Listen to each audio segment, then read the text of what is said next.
Hey, welcome to Two Cents episode 94. It is May 8th, 2017. This is the live undoctored no cheats news show we do here at Dollar Reviews, where we cover tech, TV, movies, streaming, VR, and sometimes even video games. As I said, there's no cheating. I try to never look on the internet for anything. I do these notes throughout the week.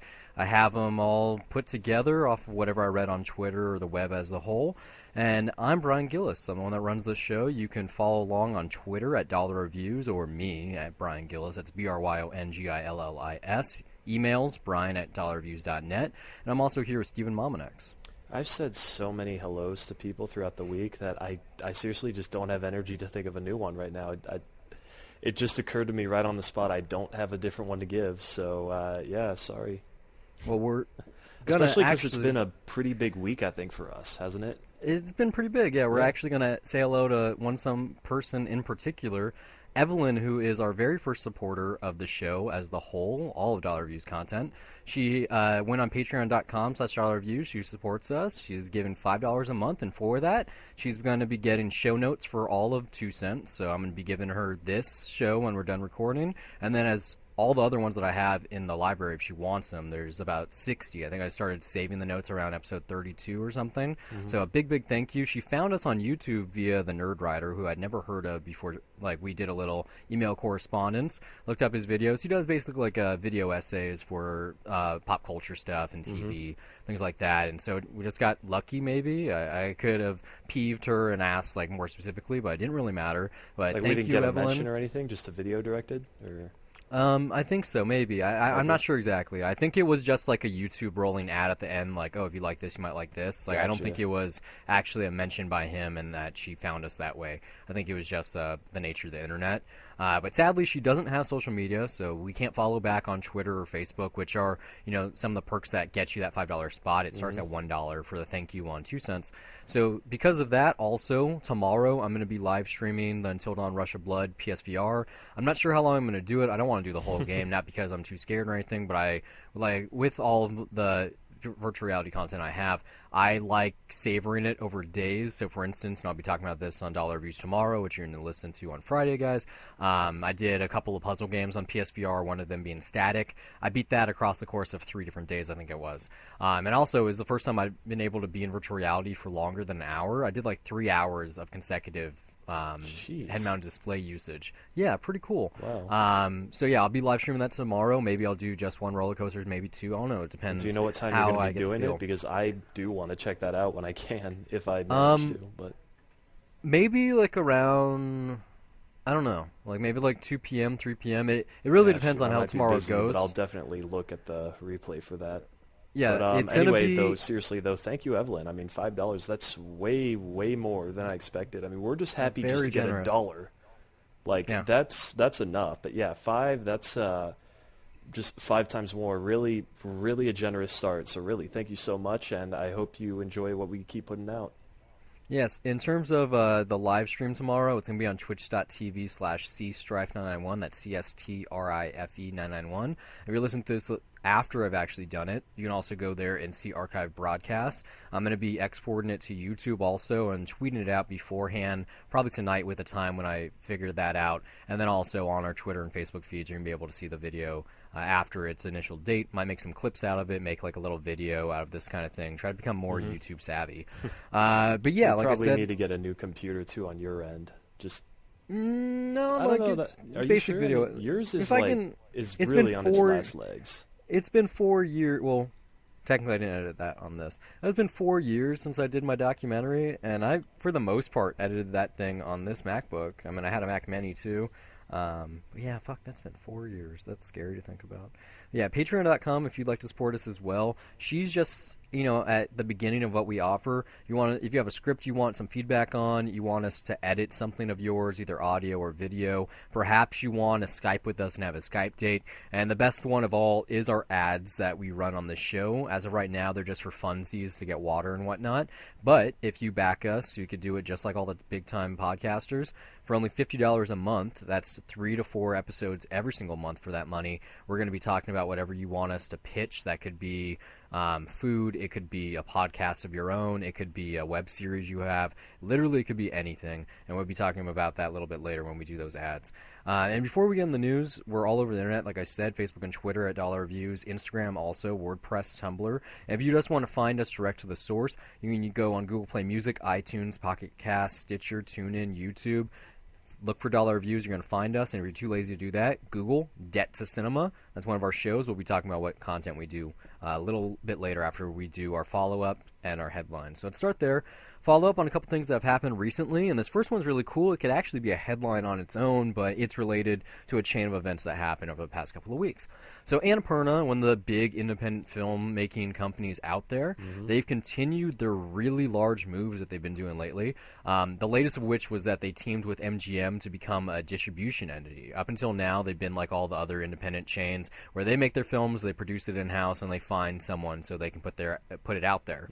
That's not true anymore. Starting this year with Detroit, the next movie by Catherine Bigelow, they're actually going to be putting that out internationally, so it's a big deal. And like I said, they followed that up with something equally pretty big. They have a 3-year production deal with Plan B now, and they already got the first movie from that collaboration in the works. It's that Adam McKay, Dick Cheney biopic that he's working on. So that was at Paramount. Now it's going to be at Annapurna, so it's going to be them doing it with MGM. Really cool. I don't know what the stipulation for this is, but Brad Pitt's working with Megan Ellison now. MGM's going to get a lot more business because of this, and this is just going to be. They're kind of like the new Miramax now with all this shit they've been doing. I mean, it's nice that they're at least able to make new stuff now instead of just doing remakes of whatever's in their catalog, like Magnificent Seven or RoboCop. Because that's really where they were for the longest time, unless it was James Bond or I think The Hobbit. I'm not sure what kind of money. Warner Brothers, but still. I'm not sure what kind of money, if at all, MGM's getting out of this because they're strictly a silent partner. I doubt on Detroit or the Dick Cheney movie it's going to say, Annapurna in collaboration with MGM. They're just going to be shipping the movies out to the theater chains for them. I think the logo is at least still going to survive, and as a brand, they'll still remain relevant. Who's to know, though? We'll find out this holiday whenever Detroit lands. I think that's in December. August. Is it August? Yeah. Well, that's an early push for Oscar season. It's late summer so far. There's already trailers out there. I've seen one of them. So yeah, I know there's a trailer. I don't want to see it. Yeah, you don't need to. I mean, it's not like it gives anything away, but it is kind of like it's a trailer that definitely makes an impression where I'm just kind of like, whoa, I think I should see this. I mean, we were pretty big fans of Catherine Bigelow. You might be thinking Zero Dark 30 or The Hurt Locker. There is a Zero Dark 30 episode, actually, Dollar Reviews from the very first season, those 6 episodes we did back in 2012 that Steve wasn't on, but our friend David Hunko was. No, this is before. I think we knew each other at that point, but I didn't even know you were doing a podcast at that point. It's possible, 2012, yeah. Fall 2012, that was when we were both in Dave's class, actually. So yeah, it was. Yeah. I think it was. Yeah, it was. So that was then. But we've done 2 Catherine Bigelow movies on Debt to Cinema. We did both Near Dark and Strange Days. Strange Days, yeah. Strange Days no one knows about, and Near Dark people only started talking about because of the passing of this is how Bill you know Paxton. I'm not doing I've been pointing more people to watch that lately. It's a good movie. And yeah, that is a good thing about that, is that people are actually seeing that for once. Totally I told you that I got Frailty, right? I still. Did I mention that? I think that's one of the DVDs you got from Goodwill in that big. I got a screener. It says Lionsgate on it. Still waiting for that to be a pick one of these days. Maybe we'll see. Someone else that is we didn't exactly talk about recently, but we did Keanu, so he's related to that, and then Get Out was so big this year, and I still haven't seen it. I'll see it this Halloween. But Jordan Peele, he's got big things in the work. He just signed a 2-year first look deal at Universal. They need it. He needs it. Apparently his follow-up to Get Out, which is going to be put out by them, I don't think Blumhouse is going to be attached, is going to have a budget 5 times as large as Get Out. And it's going to be like a spiritual successor or something. It's probably going to make like $25 million, or it's going to be $25 million, because Get Out was really cheap. I hope it makes more than that. I hope so too. But I mean, wow, Get Out was really, for how small that movie was, he really got a lot out of that budget. I was going to say budget for whatever reason. Any Blumhouse picture. I mean, I can't... Split as well, but I mean, yeah, though Get Out in particular just has some really, really cool imagery and just effects work that's just used it in just such a really trippy way that's just... I don't know how else to describe it. You just really should see it. I will. I mean, Yeah. I saw Split early, which I teased last week on 2 cents, but we forgot to do dollar reviews. We were busy. Hmm. But like a movie like that. Well, it's not exactly a horror film, but a film like that, like a thriller like that, especially a smart thriller, I can easily watch it any time of the year. It's just I don't know. It's kind of fun making it into a marathon in October, Oh like yeah, watching no, as much as possible. I see that. Yeah, I, mean, I Um, kind of did the same thing last year. Like I think most of my movies were at least horror based in some way. But yeah, it definitely just contributed to the general season. It wasn't just mhm. really about like picking the movies. It was just getting in that Halloween spirit in some way.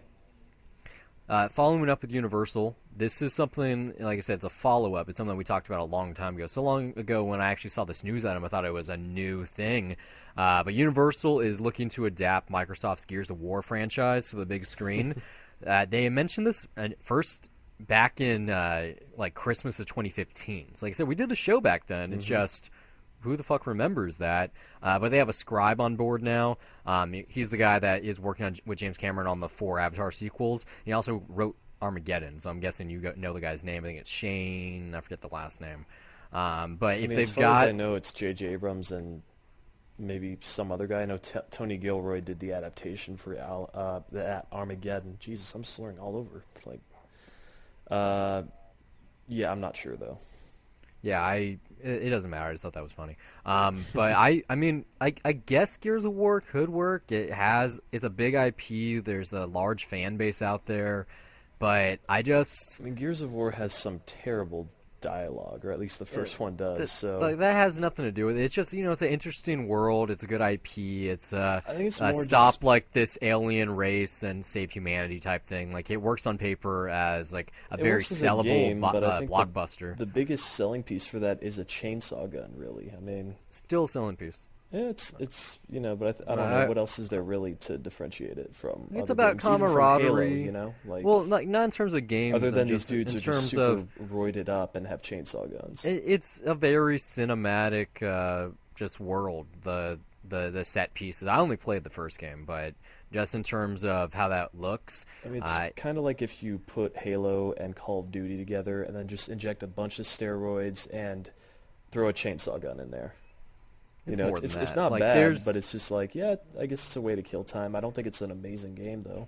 I think it's going to be a miss for Universal. I just don't. I kind of feel like this is going to go and turn around. Even if they got a scriptwriter now, they got the production on track for God knows when. They're obviously in tentpole mode. They really want to follow up Fast and Furious and like the 50 Shades of Grey shit and Yeah. just Jurassic World. Like they have that's the mentality now. Like NBC, Universal, Comcast, and we're going to be talking about them a little later. Like they want the big money. They're not like there's Focus Features which they still own, but most people aren't even aware that it's the same distribution company. Like it's so like on the side. Yeah. But yeah, I don't know. It'd be one thing if Microsoft got behind this in a big bad way and maybe at E3 next month they said like, so you might be looking for another Gears of War. We're not making that. You know why? Because we're in 100% collaboration with them at Universal. We're making this movie, and here's a date. It's gonna be fucking what, like July 2020 or something like that. That sounds feasible.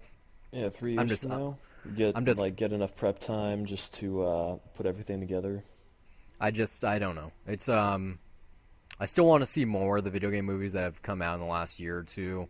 Among those being the Ratchet and Clank movie, which I tried to watch, is on Netflix. 'Cause I have that reboot game. Hmm. I just couldn't do it, or like Assassin's Creed. You already know that I Yeah. like left a theater on that one. I feel like I would have been tempted to, but I don't know. It's just everything I hear about it. It's just it's nearly heartbreaking, and I'm like, yeah, I saw Macbeth. I I think I might know what I'm in for in this case, and I don't know. I just don't know if I want to go through it.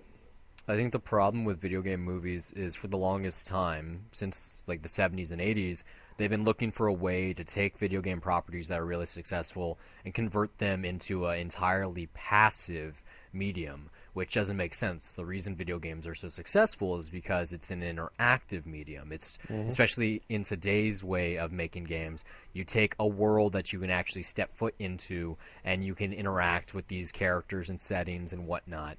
And when you make a strictly passive medium try to articulate the same story, doesn't just quite doesn't work. However, I think what the next iteration is going to be in terms of how you can do that is just making VR experiences, not games, experiences. Well, I got to say, in the case of Warcraft, this is one thing where I think it actually did it somewhat well, is that even though its characters were not strong, at least you were spending time with those characters, and it was kind of showing you that world in a different way. Like, I think most video game movies are more concerned about the look being true to the game in some respect. And yet they're forgetting that this is a different medium. You know, you gotta have characters in there. You have to have a story. You got to do something different in that sense. And you still, like one thing that you have to be is you got to be true to what the essence of the game is. But if there's enough material in there with the characters that has been untapped in just a way that you cannot touch with video games, then do that with a movie. Like, give your audience something different.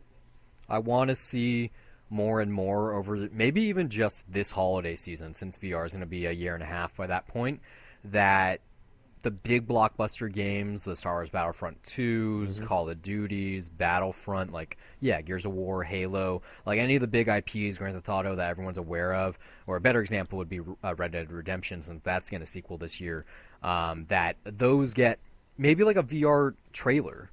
They kind of did something like this for J.J. Abrams Super 8. If you bought, you could just do it by itself, but if you had Portal 2 that it came out around the same time, you could do an interactive experience. You were on the train that derails in that first original trailer, and you didn't know it at the point, but you're playing the point of view of the monster. I believe you did. And it was just a really interesting way to market a movie the same exact way, but in a way that you're actually kind of in tune with the story. Like, you weren't on the outside looking in, you were literally on the inside looking out. And I think VR is just, it's still so young that it's been untapped, and we're going to be talking about one of the sad passings that's already happened in the VR future after the headlines are over. Here is something that's also very sad, though. Remember a couple of months ago on Twitter, Guillermo del Toro, he was talking about Hellboy 3 being a possibility. If you guys vote on it, I'm going to talk to Ron Perlman, I'm going to talk to Mike Mignola, I'm going to talk to the people that be, see if we can get another one going. And then that same week, he had that meeting, and they went, nope, it's not happening, sorry. We know why now. About an hour ago, there was a big thing online. Millennium is producing a reboot of the franchise. It's going to star David Harbour, and it's going to be directed by Neil Marshall. I don't know why they would do this. I mean, like, not even a little bit. It's not bad. I mean, like, we're 13 years after Del Toro's Hellboy first came out. So the first one? Yes, I mean, in some ways, let's I guess with that mentality, it's just because Del Toro's version is just, for lack of a better way to put it, I guess it's just so him, and like anything that he does is just, he creates worlds that are interesting that you still want to see them, like, and I mean, in this case, like, I don't think that franchise is great, but it's good enough that I definitely would have liked to have seen how it could have finished up, and it's a shame that we won't get to, and we've been patient for a long enough time that, there's enough of a gap between the first two movies that, even then it seems like it could have been cooking for a while, like a fine wine that you're just waiting to taste pretty good, and now we're just not going to get that last drop, which it's kind of a bummer. But I guess just with the way that, reboots are happening so quickly after whatever their last iteration was, I can't say it's that surprising, but because it's Del Toro, it's kind of a bummer. I'm more upset over the fact that they're basically doing the Deadpool Logan thing here. They're getting Neil Marshall, who's like most acclaimed for doing The Descent. So they get in a horror filmmaker, just like Del Toro was at the beginning of his career. They're making it hard R, which I would imagine is for jokes more than violence and like gore. And then it's Millennium. Like, they don't have a good track record. Like, who's going to produce this? Like, the first two Hellboy films, the first one was Revolution Studios and produced by, distributed by Sony. And then the second one, I think, was DreamWorks. No, it was Universal. Was it Universal? Yeah. So, like, there's nothing is in place. There's no consistency with this franchise. Now it's going a completely different direction. Like, those first two films, they're kind of good, they're kind of fun, great worlds, great characters, great actors, but the franchise by itself, was never something to sell tickets. So I don't know what they're expecting with this one. They're casting one of the stars from Stranger Things, so maybe that pushes people to the box office. They have a director that people don't know the name of, but they're going to sell it, from the director of The Descent. And then they're, of course, going to go from like the minds that brought you Hellboy and Hellboy 2, because why wouldn't they say some shit like that? Because comic book properties are arguably even more hot now than they were 14 years ago. You know, people want to grab every single piece that they can, whether it's in development or not, and try to get it out there. But what's crazy is Hellboy 2 came out the week before The Dark Knight. Yeah. And that was like the peak of superhero movies. It did okay, too. Like, it had a huge drop-off the following weekend because of that. Yeah, one of the biggest movies of all time, of course. That was just bad on that. Why would you even want to open Hellboy the week before a Batman movie? That summer had a lot of great stuff. That, just the summer of 2008 was a great summer, honestly. Superbad was that year. Yeah. Tropic Thunder was that year. Step Brothers was that year. I'm not a huge fan of it, but hey, it made money. A lot of people saw it. I mean, I saw all those movies in theaters. That was good. WALL-E was that year. Wanted was that year. The Incredible Hulk was that year. Okay, you don't want to count that what else? one. Kung Fu Panda was that year. I'm not a fan of Kung Fu Panda. No? I have it. I have a free digital copy on my Amazon account. I know that The Incredible Hulk was not amazing either, but it was like that was an MCU movie at that point. Like Iron Man showing up at that point was pretty that was enough. Even Crystal Skull came out that summer, and I was a fan of that. I love Speed Racer too. I'm one of those few, I guess. That. Oh yes, no, I didn't love it, but I mean, loved it. It's eye candy. It's really pretty. I saw that in theaters 3 times, even though it tanked. I saw it in IMAX twice. It was a lot really of fun. Pretty. It's really fun, and I really like. Let me cheat on this one. I'm gonna go to my DVD shelf. I don't know, but yeah, even for that summer, there was some indie stuff. Like there was Baghead, which I saw last year. Yeah, 2 years ago. 2 years ago. Yeah, I saw that. Not this past Halloween, but the Halloween before that. I liked it a lot. Yeah, I dug it. It was cool. Really weird mumble gore movie. Really fun. Yeah. This is a sequel / reboot that I am excited about because I don't know exactly how to set it up.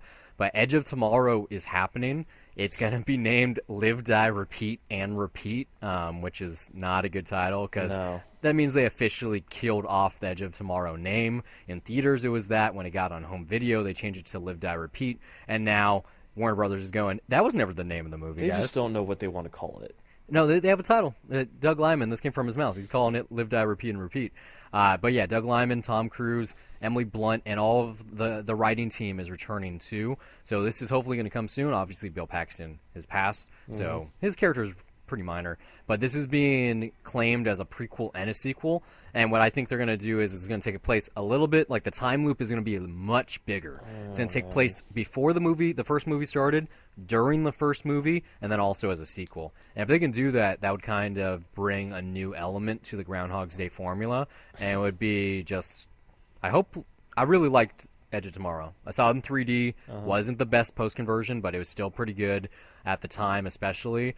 I'll see this one in theaters. I really dug that world that they made. It was a lot of fun. It was really smart. So see, I was a fan of the movie too. I mean, I'm not, you're much more of a fan of time travel than I am, I guess. Or maybe it's just a bigger it's a favorite genre for that sure. appeals to you. Yeah, but... Yeah. I mean, I found that I liked the movie a lot less, actually, the second time. I mean, I haven't seen it a second time. Yeah, it just isn't rewatchable to me. It's just, it's a lot of fun the first time, and then after a while it gets repetitive, and then I'm just kind of like, well, if they do a sequel, I mean, what are they going to do, retcon the first entirely? Like, so I think if they do a much bigger loop, if they take out that element of, the loop only lasts, what was it, like 11 hours or something like that? If you made it a huge loop, like made it like 11 days or something, so the movie only has like 3 days. That it kept going on until basically he died, and then once he died, if there was like a blood transfusion or something, like because he had alien blood in him that allowed him to keep going in this one spot, and then once that was mixed with something else, then that's how he would lose that power. But see, I don't even remember that. Yeah, that was a huge plot point. I saw it that one time in theaters. I really enjoyed it, and then I had such a good time that when I saw it on cable in the years after, I just went, I don't really want to watch it.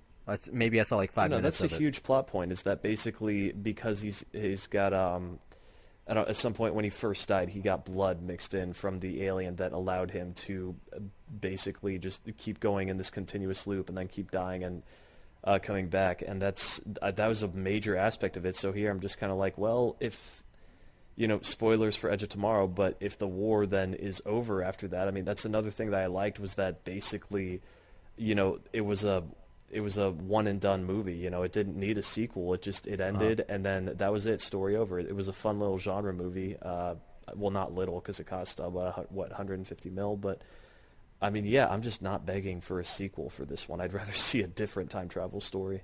I was never begging for it either, but like I said, I will go see this one. I'm interested enough in a return because, like I said, I'm blurry on the details. I didn't see it that second time. Check it out again, really, honestly. I don't know, maybe. Like I'm sure I will when maybe this one gets a trailer or something, or maybe a poster or whatever. But as of right now, in terms of the Tom Cruise like filmography, it's up there and like probably my top 5. Like I enjoyed what he like. It was kind of right then. Correct me if I'm wrong, but didn't Ghost Protocol come out like within the same year? Ghost Protocol was like I think 3 years earlier. But I mean, this is around the same time that maybe it was a year apart from what is that movie that came out from the guy that did Tron Legacy? I'm blanking out on the name. Oh, Oblivion. Yeah, yes. I mean, that was around the time that Tom Cruise was doing original sci-fi. Yeah, underrated movie. I think Oblivion's beautiful. It's beautiful, but I don't know. It left something to be desired for me. It was kind of like a been there, done that. You've seen this story type of thing, but just I really love the sad thing is like, yeah, I heard too much going in of like, oh, it references every other sci-fi film, and then I saw it and I was like, I didn't care about that. Yeah, it did, like, but it's pretty. But for it's me, like, it was more of a Book of Eli type thing, where it's like, oh, I've seen that. I've kind of seen Oblivion, but I really dug just how isolated the world was, and I think Book of Eli had a lot more to it. I've revisited that movie before. Yeah, there's a lot to get you to rewatch that. But just the character of Gary Oldman in that one, and then the character of Morgan Freeman in Oblivion, I was like, it's kind of like the same hat type thing going on. But I like the opening, was it like 25, 30 minutes where it's just Tom Cruise doing the I Am Legend thing, and it's just him having a ball and like chewing up the scenery and flying that spaceship. The mate that he's living with. Yeah, well, that too. But I was a fan of seeing that. I saw it on a much bigger TV than the one I currently have. It was like a 60-incher, and if I had seen that one in theaters, or better yet in IMAX, I did see it in IMAX. I'm sure I would have really dug it. The soundtrack, the score, and just the world is fun. Oh yeah, M83 did that too. That was a good score. Like Tom Cruise, I saw the latest Mummy trailer when I saw Guardians. I'm looking forward to it a little bit less, but I'm just happy that he's still acting, because I don't know if he actually does all of his own stunts, but given that he's like my same height and he doesn't have like the best looks on the planet, but he's in some way like regarded as a movie star. He is kicking ass, right? Like it's pretty cool. Like he's still an international star him too. And Will Smith, how many Thetan levels do you need to look that good? Yeah, I don't know. I mean, Will Smith is much higher on the totem pole in looks, in my opinion. I mean, we're talking about Hitch here. We're talking about Hitch. You could just said Fresh Prince. I mean, no, Hitch. No, Hitch. Date Doctor My Ass. Hitch. His best movie by a long shot. Like not even close. Not even close to the best. Like I know really you like Bad Boys, but no, yeah, Hitch is his best movie. I love Bad Boys, not for Will Smith, even though he definitely helps that movie a lot. Bad Boys 2. I mean, Bad Boys is kind of fun. Hitch. What's your favorite then? What do you think is Will Smith's best movie? Hancock? I like Suicide Hancock, Squad? but no. I mean, I Am Legend. I mean, that's basically a one-man show. I think he really brings his A game in a serious way. But yeah, as far as I really dislike that movie. I think it's because I've actually read the Richard Matheson story. So have you watched the alternate version of that? No, I don't believe in that shit. Like if I did, that was the original cut, and then they changed the ending a month before release, like reshooting it and everything. And that's it, the one that we got in theaters really kind of just kills the momentum of it. The one with the alternate ending that they have, that's what it was originally supposed to be. Look, and the it's book, way better. You're living with this dude in the book for like a good 50 pages, 60 pages before he gets the dog. In the movie, he starts off with the dog. Like, yeah. No, reading that's this a story, good device in the movie though. Like but the way that they use that, it's sure, but in the book to literally be following this guy on his day-to-day struggle in L.A., not Chicago or New York, wherever they put in New York in New the movie. York.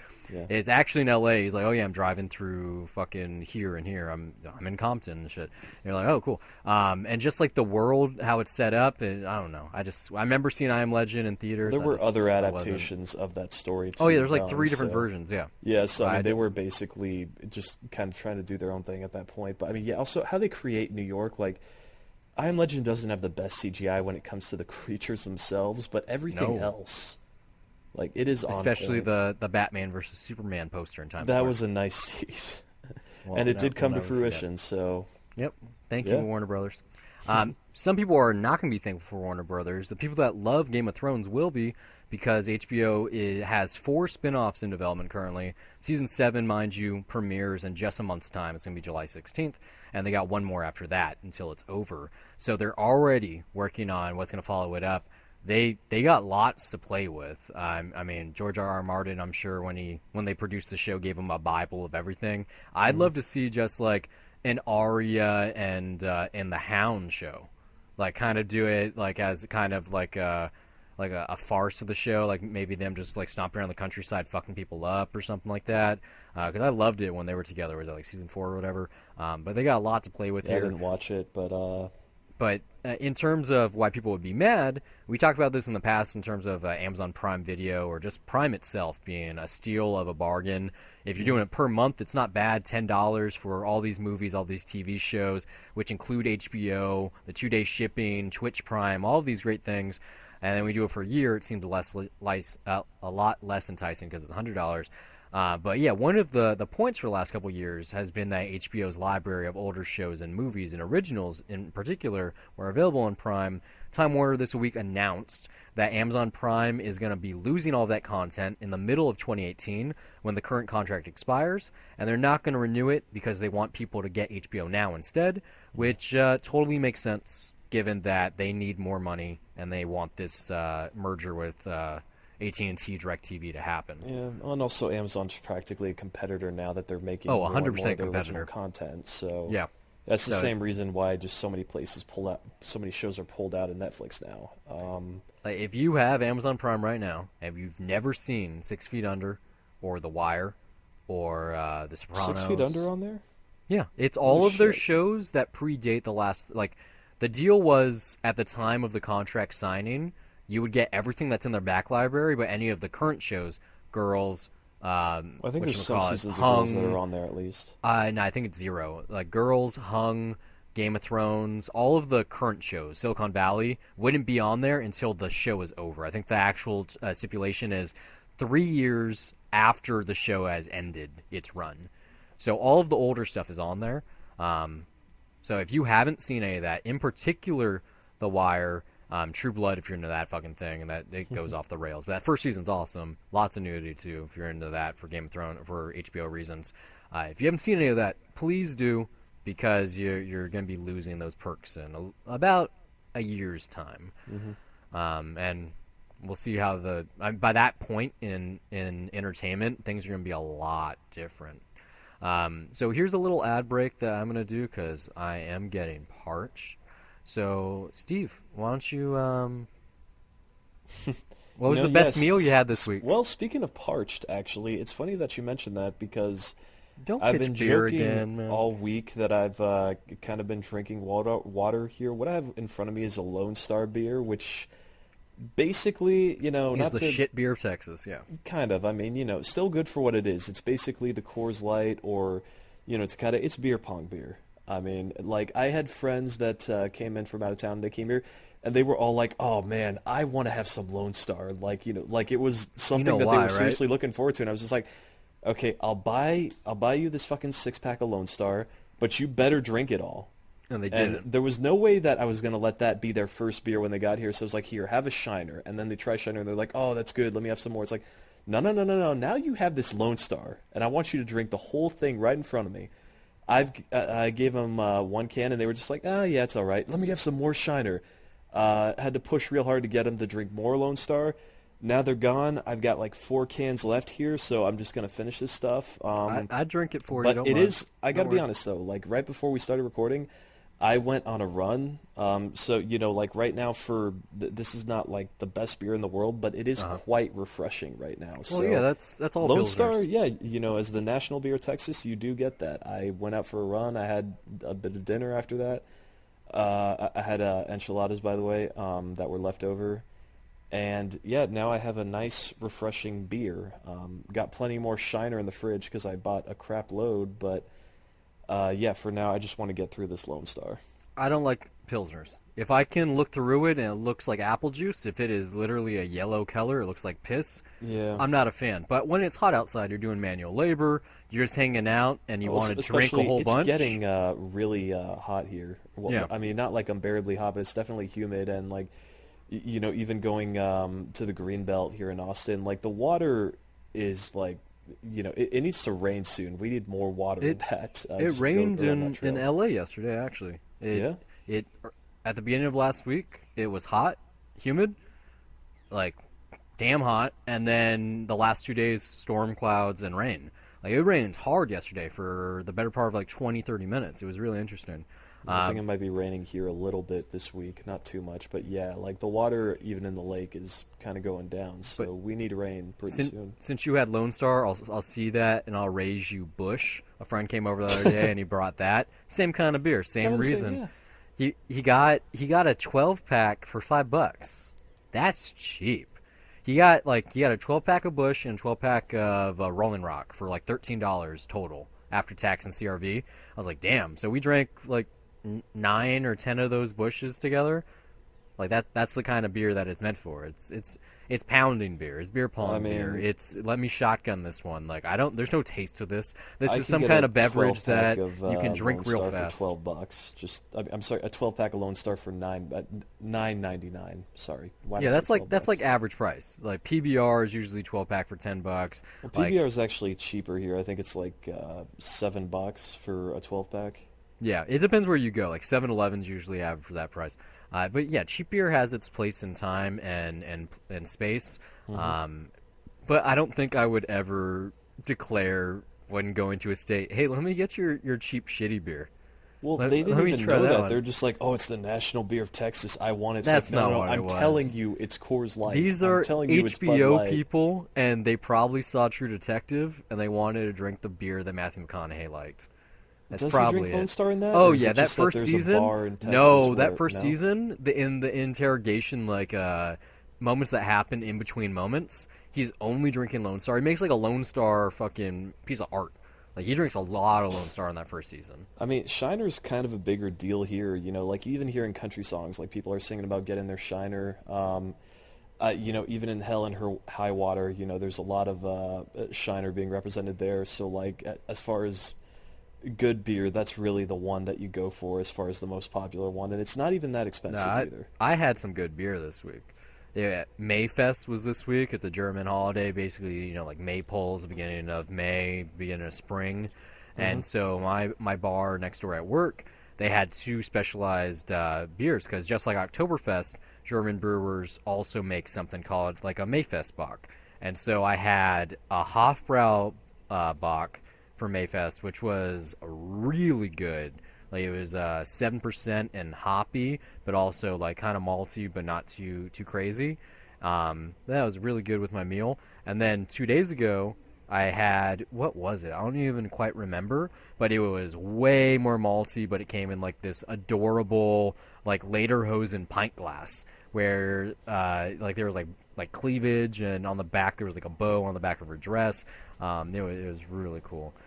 So yeah, Maibach, if you've never had it, hunt it down. See if you got like a brewery, or better yet, just like a gastropub or German bar in your area. Try to find one before they're gone, because like I said, I'd never even heard of it. I knew what a Maypole was, but I didn't even know this was a seasonal beer that existed, and pretty good, especially for $7-8 a pint. I do have to say, though, I can't complain too much about this Lone Star, because my friend also brought me a bottle of Stagecoach whiskey, which comes from a distillery in Santa Barbara. So yeah, I got that left behind, and I'm gonna enjoy some more of that as soon as I'm done with all this Lone Star. Yeah, I kind of regret it. That buddy Zamir, a friend of the show, who's actually the one that's in the circle that I mentioned a week or two ago. Mm-hmm. Yeah, when he was here, he's like, "You want some Bush?" I was like, He's like, "I'll leave some for you." You want like 3 or 4? I went, "No." And like right now, I kind of want one, but you know, It's refreshing, you know, like I just as a try not to beverage. drink alone at home. If I'm at a bar, I got no problem going by myself, getting 1 beer or 2 beers. But when I'm at home, I try not to do that for any kind of alcohol. Like I have a bottle of vodka in my freezer that I've had since the last time that I saw She Must Not Be Named. So she bought it with me that night. We drank half of it. I still have that bottle, and that was in mid-January. That's how little I drink at home. I think you should throw that away just for that. No, it's alcohol. When I need it, I'll drink it. What are you talking All about? right, I don't know if it's really that much of a stain. I don't know. No, I don't. I'm just saying. I know your No, life, and I don't I have know a your bottle life. of vodka. I personally would have thrown that one away. I have though, that in a bottle, and then rage. I have a bottle of whiskey in my freezer too. I've had that bottle since even before I saw her. So See, no, I would keep. see. I just don't really drink alcohol by myself, especially at home. You know, for me, I've managed to control it. Like now, it's just it's like my nice soothing beverage at the end of the day. Kind of like how some people have 1 cup of coffee. I'll have 1 bottle of beer just to wind down at night, you know, and that's it. I'm not gonna. There was like a time where I'd be like, okay, I'm gonna have 1 beer. Oh, I'm gonna have another. It's like maybe finish at like 4 or 5. That's kind of how it was in college, and I would just keep going from there without really thinking about it. But then, yeah, I just realized, no, that might not be such a good idea. So now, you know, I kind of do it like an adult, winding down after a day of work. No, I understand that. I mean, I could do Yeah, that too. It's just for personal reasons, I'd rather not carry beer at my place. Like that's fair. maybe wine, like maybe like some hard liquor in my freezer or something. But I don't know. I Beer just it just doesn't feel right to you. it's not. It has nothing to do with that. Like if I lived on my own, maybe, but for roommate reasons, I just prefer not to harbor alcohol at home. Mm. But moving back to the show, we got a couple of headlines this week, and they're all connected in one way or another. And it's all about the way that entertainment and better yet media and how they are merging together and evolving at the same pace. So the one that we're going to start off with could have been a follow-up, but it's also big enough that it fits into this big picture that we'll just begin there. You remember it was like 3 months ago, and we were talking about Comcast and how they were going to be working with Verizon to leverage their cell towers to make their own wireless communications arm, basically. Like you're going to have Comcast Cable, Comcast TV, movies, news, and then you can get our phone service. Hmm. So it turns out that Charter Communications is doing the exact same thing. They announced it like around the same time, and it must have went over my head. It wasn't on my radar. And so this week, they announced that pretty much because of how fucked net neutrality is currently, they announced though that We're gonna talk about this again too. they're actually going to be working together on this. It's something that the internet is calling coepetition, like cooperation competition. And so the idea here is both Charter and Comcast, when combined, equal the biggest telecom in terms of the traditional sense of cable on the planet, I believe, or at least definitely in the U.S., are going to work in cahoots with Verizon to both launch their own or maybe shared wireless communications network. The scariest thing about this is Comcast is already NBC Universal Comcast, so they already own everything except wireless. And then Charter used to be a part of Time Warner, or rather, Charter just bought all of Time Warner Cable because Time Warner had to spin that off because otherwise they'd be a monopoly again. And so since Time Warner is about to be part of DirecTV and AT&T, I guess the cool thing would be that would be one huge company that would go head-to-head directly with the new Comcast. They would literally have an arm in all of the same industry. They would both have cell phone companies, cable, home entertainment, like actual movies and TV news, they would do one-to-one polarity, like it would be the same. And then you get Charter, which is like, why are you even in this conversation? You shouldn't be here. And pretty much what I was reading out of this is they're working together to kind of lower the pay threshold. Hopefully they can agree on the same technologies, make the same kind of phone service, and that way there'd be more options for us. They're trying to spin it as kind of like a good deed, because currently we really only have Sprint, T-Mobile, AT&T, and Verizon. Mm-hmm. Most people have AT&T, Verizon. No one has Sprint, and a good amount of people are getting T-Mobile more and more by the day. And actually today marks my 1 year of being my own sole phone bill payer. I've been with T-Mobile for exactly a year under my own name. Except the other thing here is that if they are working together and they do have all this much money and they are trying to build one from scratch, the likelihood of them just outright snatching away T-Mobile or Sprint T-Mobile combined, and then they take that entity or something like that, is really likely, which is why it becomes scary. And then you lose, like at T-Mobile's case, you lose all the benefits of that, most likely. Well, just right? Beyond that, like they would likely phase that out too. For sure. Specifically, I'm thinking. Yeah. And then beyond that, there's. You've thought about this more in the long term than I have. I'm sure too. I only read about this when it was just Comcast working with Verizon, whatever. But when you got Comcast working with Charter, both at Verizon, and when it comes to a corporation like that, when you're talking about monopoly, vertical integration, like there is no enough. They have to satisfy their stockholders and their shareholders and their board. You have to have upward mobility. You have to do each quarter better than the last, each fiscal year better than the last. Like there is no room for error. That there's very slim, if at all, possibility that they are going to stop at this. There's going to... AT&T apparently is already going to be launching like a fake 5G network this year. Kind of when 4G started, it wasn't actually 4G. It was still 3G speeds with a different moniker. Mm-hmm. That's going to be happening again this year. So I wouldn't be surprised if Charter and Comcast, whenever these networks go live, if they do a similar thing, they're like, the first 5G network from a first-in-class, from a name you trust, at a price you can't resist, Comcast, Charter, Verizon, trademark, like some shit like that. But this is only the tip of the iceberg. This isn't even the scary part, because most people are they don't like jumping ship. They like staying where they're at. You have T-Mobile, I have T-Mobile. People that have AT&T want to stay there, especially if they're part of that infrastructure. But like I said, this is a threaded headline. The other thing that happened this week was the final player in the over-the-top, aka cord-cutting generation of live TV, went live. Hulu launched the worst named company ever, Hulu with live TV, and it does exactly what you imagine it does. It's Hulu, and you get live TV. So now they've joined the likes of Dish's Sling, PlayStation's Vue, AT&T Direct's TV Now, and then there's also YouTube TV. So this is the fifth major player as of right now. I don't think there's going to be any others. You can also throw into the same conversation Amazon Prime with their Amazon Prime channels. You clearly have like your actual cablers like Charter and Comcast and Verizon, for that matter, too. And then the more traditional ones like Dish Network and DirecTV. But in terms of over-the-top, which you can watch from anywhere, at home, on your phone, on your tablet, whatever, this one actually has the best lineup. It's at a good price. It's $40 a month. You get CBS, NBC, ABC, and Fox, and you can watch all those live in LA, New York, San Francisco, Philadelphia, and Chicago.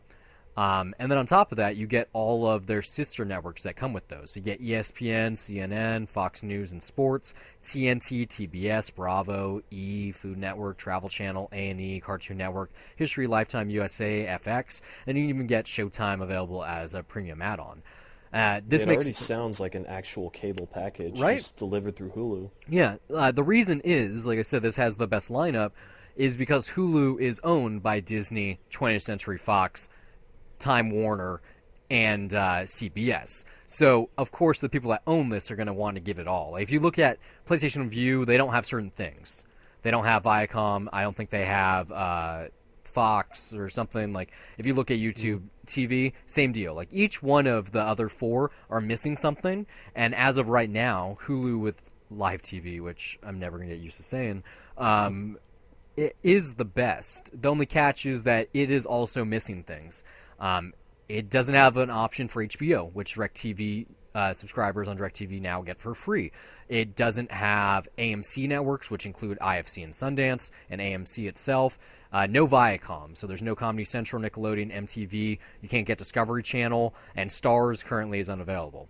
They're saying there's going to be more content in the future, which is true, because right now, at the time I'm talking about this, it is a quote-unquote beta. And that's also made evident by which services or which devices you can access Hulu with live TV on. Currently, it's only Xbox One, Apple TV, 4th generation or later, Chromecast, iOS devices, or Android. It is not currently on Amazon's devices, Roku, smart TVs, or PlayStation 4.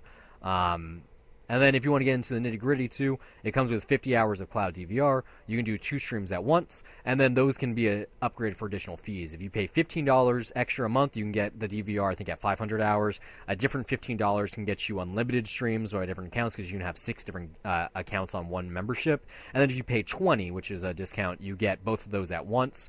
The cool thing here, and it's in the name, even though it sounds so silly, is this is Hulu with live TV. So you get access to Hulu's video-on-demand library, including the original programming and movies, and that's going to include things such as Atlanta. This is Our Life, or whatever that show's called. All of the exclusives that they have, and they're going to continue to get, Seinfeld being one of them, you're going to have access to that, plus live TV. So for $40 a month, it really is, in the sense of the word, the first true competition to what is currently available from cable. Because PlayStation Vue, for as good as it is limited to certain devices just like this, and then it lacks a lot, more so in certain ways. And then it's also tiered, just like Sling is, just like DirecTV now is, where there's a base fee, and then, if you pay $15 more, you get 5 more channels. You pay $20 more, you get 15 more channels. Whereas right now, with Hulu, with live TV, it's one price for everything, and what they offer is pretty damn good. Especially, it's like I said, it doesn't have Comedy Central, it doesn't have MTV. Those networks, Viacom, they put most of their content either on Snapchat or Twitter, or they put it on YouTube in whole. Matter of fact, if you go to our Twitter right now, twitter.com/dollarreviews, you can see an entire segment of MTV's Lip Sync Battle, where Tom Holland does an amazing rendition of Rihanna's Umbrella. And that's not censored. That is on Twitter. It might have not been published or posted by them directly, but you can find that stuff everywhere, because just how ubiquitous Viacom's networks are. They're, some of the biggest cable outlets of all time, like not counting news. And so I don't think I'm going to do this, because I still have access to Dish Network. No, I mean, and it sounds like while you still have cable, that would probably be the best option, because if you're just going to invest in all the streaming options for cable, I mean, you're just losing more money. You don't have that much content all in one place, so it's a slow transition, but at this point, we'll get there eventually. But right now, that's still your best bet if you want as many channels as you possibly can to stick with. You got Dish right now, right? Yeah. Yeah, so, or whatever other cable providers there are, like Cox or I think with the Time beauty, Water even. I think what the beauty is here, and we're going to be talking about the weird side of the coin, but what the beauty is here, out of the 5, this is probably the strongest one. But each one has its perks and cons, or pros and cons. So if you have AT&T or DirecTV, you'd be stupid not to do DirecTV now. You get unlimited streaming for free of DirecTV, and you get HBO for free. If you have a PlayStation device, you'd be stupid not to do PlayStation Vue, because you want to be part of the same company, the same infrastructure, and all of the other services don't have apps on the platform of choice. When it comes to Sling, I can't remember exactly what's wrong with them, but I think it's mostly subjected to the problems that Dish Network just inherently has in trying to get contracts with all the players. And then YouTube, kind of like this one, is still in beta. It's only available in certain places. And, I mean, I'd have to do some research, but I don't think that the YouTube TV comes with YouTube Red. I remember when we were talking about it a couple of weeks ago that you can watch YouTube Red movies and stuff, but you don't get the music. You don't get the lack of commercials. You don't get this and that. Like, it is still just a TV service, whereas this is Hulu with live TV. The worst name, but it is brilliant because on their website now it's Hulu with live TV and Hulu without live TV. Those are the two brands, and then there's also the tiered models for both, which is silly. Like, instead of doing bundles that you can get, you still have to watch commercials on the DVR on Hulu. So if you record something and it's part of your DVR, you can't fast forward through the commercials. And then because Hulu is made by the media brands, what they're actually doing is something kind of brilliant, but also evil. Say you recorded a show 2 weeks ago and it's on your DVR and you're finally getting around to it. Instead of watching the ad spots for the shows on the shows that you're watching from 2 weeks ago, they can update the ads on the DVR on Hulu. So you're going to watch new ads, which is great from an advertisement standpoint and also really horrible from just a consumer standpoint. But I think if you pay more money, you can actually skip the ads, or at least fast forward through them, not skip them. Because you got to remember, Hulu is only $7.99 a month, but if you don't want ads, it's like $14 or something crazy. Because they're very silly. They need that money. Like I said, this is only one step in this headline. So we're talking about Comcast and Charter going into wireless communications. We're talking about Hulu finally entering the over-the-top game. And then two of the people that we talked about, one of them directly and the other one we didn't, but two of the people that have been at the forefront of this are even evolving more to make these lines super blurred. So YouTube, obviously they have YouTube TV, they have YouTube Red, they have YouTube Music, they have YouTube Gaming. Like, it's becoming bigger and bigger and bigger.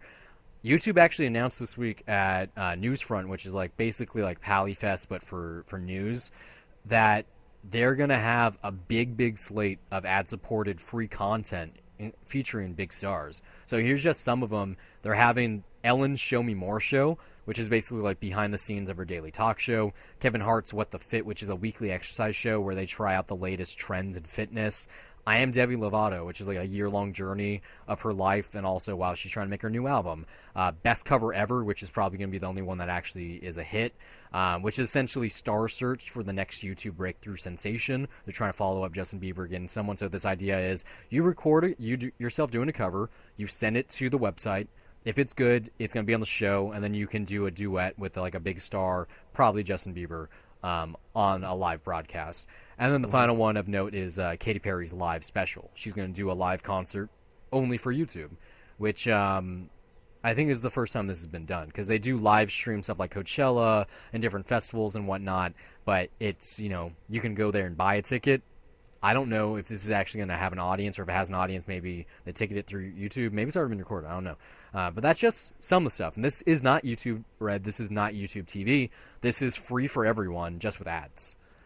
Which is probably them trying to save face in light of like the Scare PewDiePie stuff, in light of their flagging system when it came to LGBTQ content and stuff like that. It's like, well, free things for everyone. Yeah. But this is where it gets really fun. This is where this show turns on its head. Twitter's had kind of a rough outing recently. Just a couple of weeks ago, Amazon snatched the rights to the NFL Thursday Night Football games for streaming, which had to be super expensive. No one is interested in Twitter anymore. Like, their stock isn't worth what it was. Even though they're on the forefront of like 360 and VR content and also just live streaming, because it is a live network of social media, there hasn't been a lot of buzz lately. But this is going to change probably everything, because Twitter kind of just became the new over-the-top company. For starters, the big one is that they're going to team with Bloomberg on a 24-hour news service on its platform. It doesn't have a name yet, but it's pretty much going to be CNN, but by Bloomberg, on Twitter, and it's also going to feature tweets and videos as they happen that you can watch there. And so the idea in play for all of these, and it's going to be a long list that I'm running down, is instead of going after Netflix or Amazon where you have to watch it and binge it and be in the know, they're doing like a jump in and jump out nature. They're trying to be the next iteration of 24 hours. And so there's 3 segments here that they showed off in Newsfront: sports, entertainment, and news. And this is a lot, so I'm going to drink water now. Well, I'm guessing for news especially, that's probably going to be the big one because no one shuts up about no. Sports is the big one. So they lost the NFL in the way that they had them. They're keeping them, though. They're going to have live pregame video and on-demand highlights. For the WNBA, they're going to broadcast a weekly game live. For the MLB, they're going to have a weekly game plus a 3-hour weekly roundup of all the MLB news. There's a network called Stadium, which is going to be a 24-hour network dedicated to college sports. It's going to feature classic games, highlights, live studio programming. There's the Players Tribune, which is created by Derek Jeter, and they're having a show called #Verified, which is a live Q&A between fans and stars of sports. PGA Tour is going to have 70 hours of live coverage across 31 tournaments, including 360 live stream of the 17th hole at TPC Sawgrass during the Players' Championship, which I have no clue about, but that's this weekend. So this is the final hole, or maybe one of the better holes at this tournament on this golf course. And from the 11th to the 14th, you can do a 360 live stream of just watching that green, which is really cool. In terms of entertainment, Viacom is going to live stream, and they already did this last night, the MTV Movie and TV Awards, the MTV VMAs, among others. Live Nation's going to do select concerts and original content. IMG Fashion's going to do runway shows and behind the scenes of Fashion Week in Milan, LA, New York. Propagate, which I'd never heard of, is doing a live daily pop culture show called #What's Happening, and that one's hosted by Phoebe from Two Dope Coins, one of the biggest podcasts out there. And then in terms of news, these are also kind of big, but not as big in terms of sports. Like I said, BuzzFeed News is having a show called Morning Feed, which is a daily live show about fire tweets, whatever the fuck that means. The Verge has 24/7. Yeah, no, this is just in the morning. The Verge has a weekly live program that's going to review 7 days a week, though, right? Yeah, maybe 5, maybe 5. I don't know. So just mainly the work week? It might be the work. I'm not sure. These are all up in there still. Yeah, because daily it makes it sound like it's going to be every day, just no matter what. Most of these are. The Verge has a weekly live program that's going to review and test consumer electronics. And then Cheddar, and this one is Monday through Friday, twice a day, they have Opening Bell, which is a live daily opening of the New York Stock Exchange. And that's going to complement something that they've actually been doing on Twitter since last October called Closing Bell, which is the exact opposite, which is live coverage at the end of the New York Stock Exchange. So just these that are here, I didn't even write them all down, and these are the ones that are announced now, not coming in the future. These are available for everyone on the internet for free. Most of it live coverage, most of it on a weekly basis, most of it sports, entertainment, that you don't have to pay $40 a month or $10 a month or $15 a month or whatever you're paying now, that you could get enough content on Twitter, which for the most part is a free news outlet that we are a big part of, and most of the reporting, or almost all the reporting I do for this show, is grabbed directly on Twitter, that they are becoming the future of news, that they are literally going to start creating news, that you're going to be able to go to BuzzFeed's Twitter feed, and there's going to be a video there at the top. Maybe it's on Periscope, maybe it's on Twitter, maybe it's on both, and you're going to be able to watch a live news show about the things that you care about, where the ads are tailored for you, where you can talk in real time. That makes sense too, because Twitter has basically for years just been your own personal newsfeed, and you're going to be able to that's talk. That's kind of what I use it for. You're going to be able to talk in real time to other people watching the same thing you're watching without any kind of filter.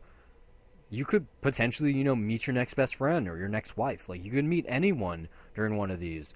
Because one thing that still does make it scary to me is that then it is still selective as far as what you're getting. Yeah. But there's no way around it at this point. When you compare this to something like YouTube Gaming or YouTube Live, Facebook Live, or Twitch.tv, which they all have the same getup.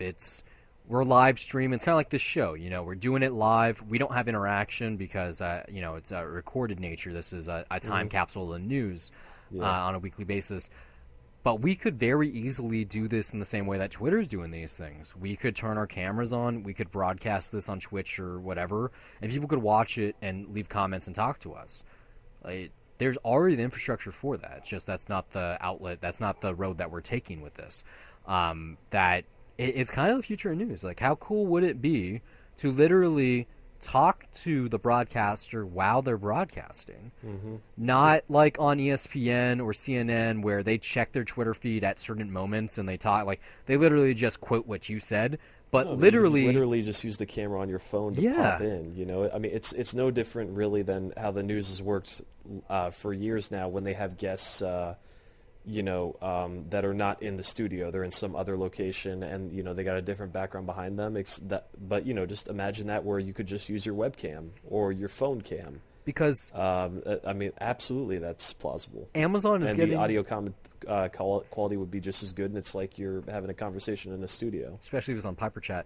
But Amazon's getting into this. We've talked before about Twitch TV having Amazon or Twitch sponsored content like live daily shows or weekly shows. They're adding a new one about sneakerheads. They have the cooking show. They have one for like pop culture, kind of like this show a little bit. So they're doing that on Twitch.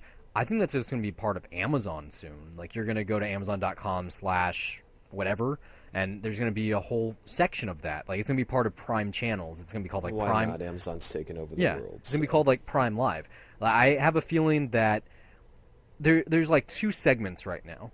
There's Hulu and the rest of the overtop people, which still believe media works the way that it used to work, where you have scripted content, it's recorded, you broadcast it, you can watch it, maybe you can record it. And then there's the people, the millennials, that are making live content. You can watch it after the fact. You can record it, you can listen to it later, you can watch it later, but it's meant to be enjoyed as it happens, which is the beauty of something like CNN, that created this in the late 70s, early 80s. But it's completely different now, in the same way that there's like the morning and evening news, right? And that's live, but only for like an hour or two, and it's not really the news. It's like SportsCenter. They do a certain amount of segments, and then they loop it so you can watch it 3 times in a row. Like Top 10 Plays should be its own show, not the end of SportsCenter when it's on one cycle. We're getting there. I think it's going to become the point very soon where personalities on the internet are so attractive to viewers that you can already do this on Twitch. You can subscribe. You can pay, and you can name your own price now. So the base price is $4.99 a month. You get special emojis. You get a certain symbol next to your name that proves that you support them. They get literal money off of you, and then Twitch/Amazon gives them a bigger paycheck for every one they get. Like they have quotas and stuff. No one really knows. It's all secretive. But this could be just a thing everywhere. Like I could see the same thing happening on Twitter, because just following someone, just favoriting, or liking, retweeting or whatever only goes so far. They need to come up with a monetization model. Maybe they have something like Twitch does. If you're on Twitch and you have an Amazon Prime account, you get something called Twitch Prime, where you don't have to watch ads anymore. I also get a free subscription every single month of my choosing for whatever channel I want. Twitter probably has to do something like this. And it's also very troubling that if you are on your phone or on your web browser and you start spelling out Twitch or Twitter, your keyboard doesn't know which one you're doing until 4 letters in. So that could help either one of them out in the long run. I'm not sure. Depends also on your internet history, so it's not the same for everyone. But that's something that I've realized over recent times. But yeah, media is changing. I don't know which way it's going to go. Because I still think that there's going to be kind of like an evolution where I'm talking about Twitter having all these live shows, in particular the Bloomberg one or the fashion one or the Viacom one. Like there's we already do this live and we're going to do it for free on Twitter. And then we're creating new stuff that's going to be live 24 hours just for you on Twitter. But then where's the Periscope stuff too? How's that fit into this?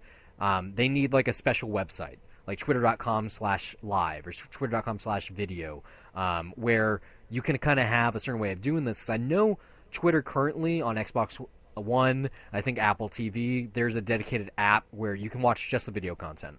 But in terms of your phone or your web browser or your tablet, there isn't a dedicated app in the way that there is for Hulu Live with TV or Sling or PlayStation View or YouTube TV. Like they are dedicated. It is outside the whole. So maybe Twitter's going for the long run. Maybe they're going for everything is encompassed together.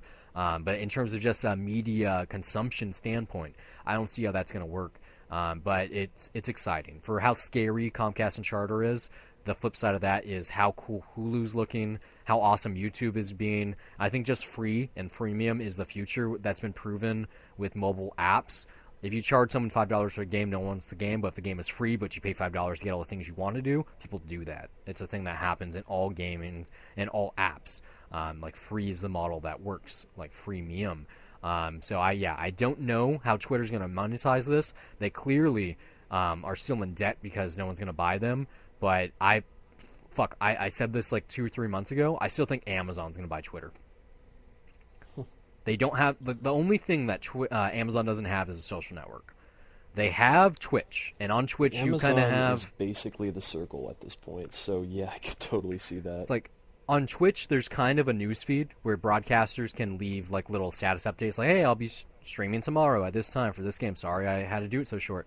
There's like a friend system where you can chat to people, but there isn't actually news. It's just like, here's a lot of talking heads. You can watch them for X number of hours. If they bought Twitter, and with that buy, they have all this, they would have weekly football games, baseball games, women's basketball, college sports. They would have golf. They would have all of this new shit, and they would have Amazon. And if they kept Prime at the same price and you got all of this for free, why would you want something else? Like, we didn't even talk about Amazon Music because, to be honest, no one really uses it. No.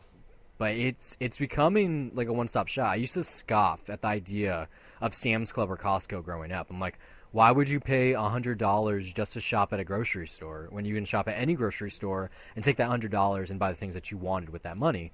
But then, as someone with Amazon Prime, and I do the exact same thing, like when you get all these extra items on the side, it's like, why wouldn't you do it? It's like you see the perks and how they fit for you, right? Yeah. Like, why wouldn't you get it if it's ideal for you? I still don't quite understand Costco, to be honest. Like, no, not really. Like, I if mean, you buy in bulk, in huge quantities, yeah. I can tell you exactly what it's useful for. In college, alcohol. Yeah, well, like, that's a big one. in California, you don't Save need a Costco a lot of money card. on alcohol. There's a law in California where you can't discriminate against buyers when it comes to alcohol. And so I've never done it. You can actually go up and Yeah. just say you're buying alcohol and you get a slip. Exactly. But I mean, then there's also food if you're living with people. You can just stock up on the fridge and shop once a week. If you have a big family, I get it. Or you run like a home business or something, and you need catering supplies. Yeah, like if you want to buy like Also, their gas is cheaper. okay, maybe their gas is cheaper, but like once again, if you're only doing it for the gas, like I guess that's one of their perks. Well, it's kind of like just, their I mean, photo that's lab. like one thing in the long run. It's like with Prime, all these things in the long run end up just making things a little bit cheaper. I mean, they're really similar in that way. Just Prime is in a digital space. Except you get way more perks with Prime. Costco. Well, no, you get things for Prime that you can order online. Like Costco, especially with gas, it's like, I mean, Amazon doesn't have gas, Well, but Amazon doesn't have, I mean, do they sell turkeys and stuff, or just? Yeah, for sure, yeah. There's Amazon Pantry, where it is. If you have Amazon Prime now, you can go on there, and they work with certain grocery stores in your area, and they do home deliveries. Is the selection, though? Big. It depends in your area. But they work with Whole Foods, Sprouts, and like someone else. And between those three, you can get regular Amazon goods, you can get grocery stuff, and then you can get like Amazon Dash button. So say in your pantry you really love mac and cheese, instead of having to go on Amazon, look it up, press buy, you can get a little button, and you press that button, and it automatically buys it for you, and it's going to ship it in those 2 days.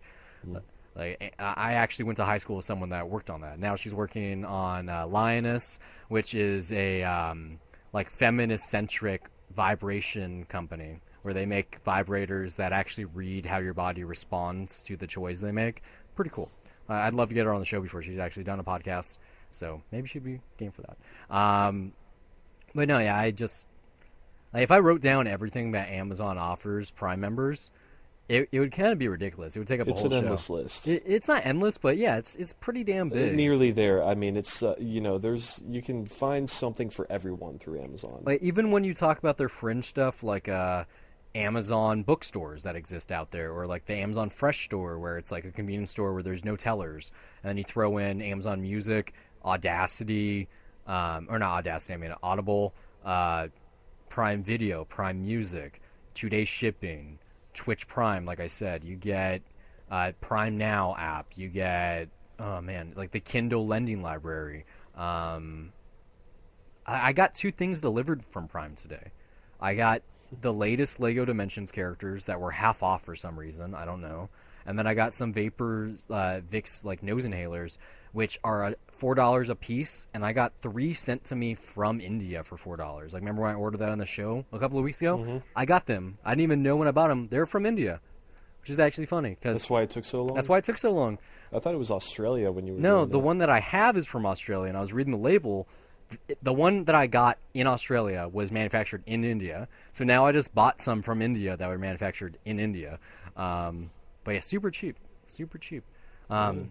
Anyway, we talked about the news long enough. Here's some other things that we do if you're interested in our other content. We have Dollar Reviews, which is our spoiler-free, no recap show that we do for new releases. It's existed since 2012. We got a good amount of episodes for that.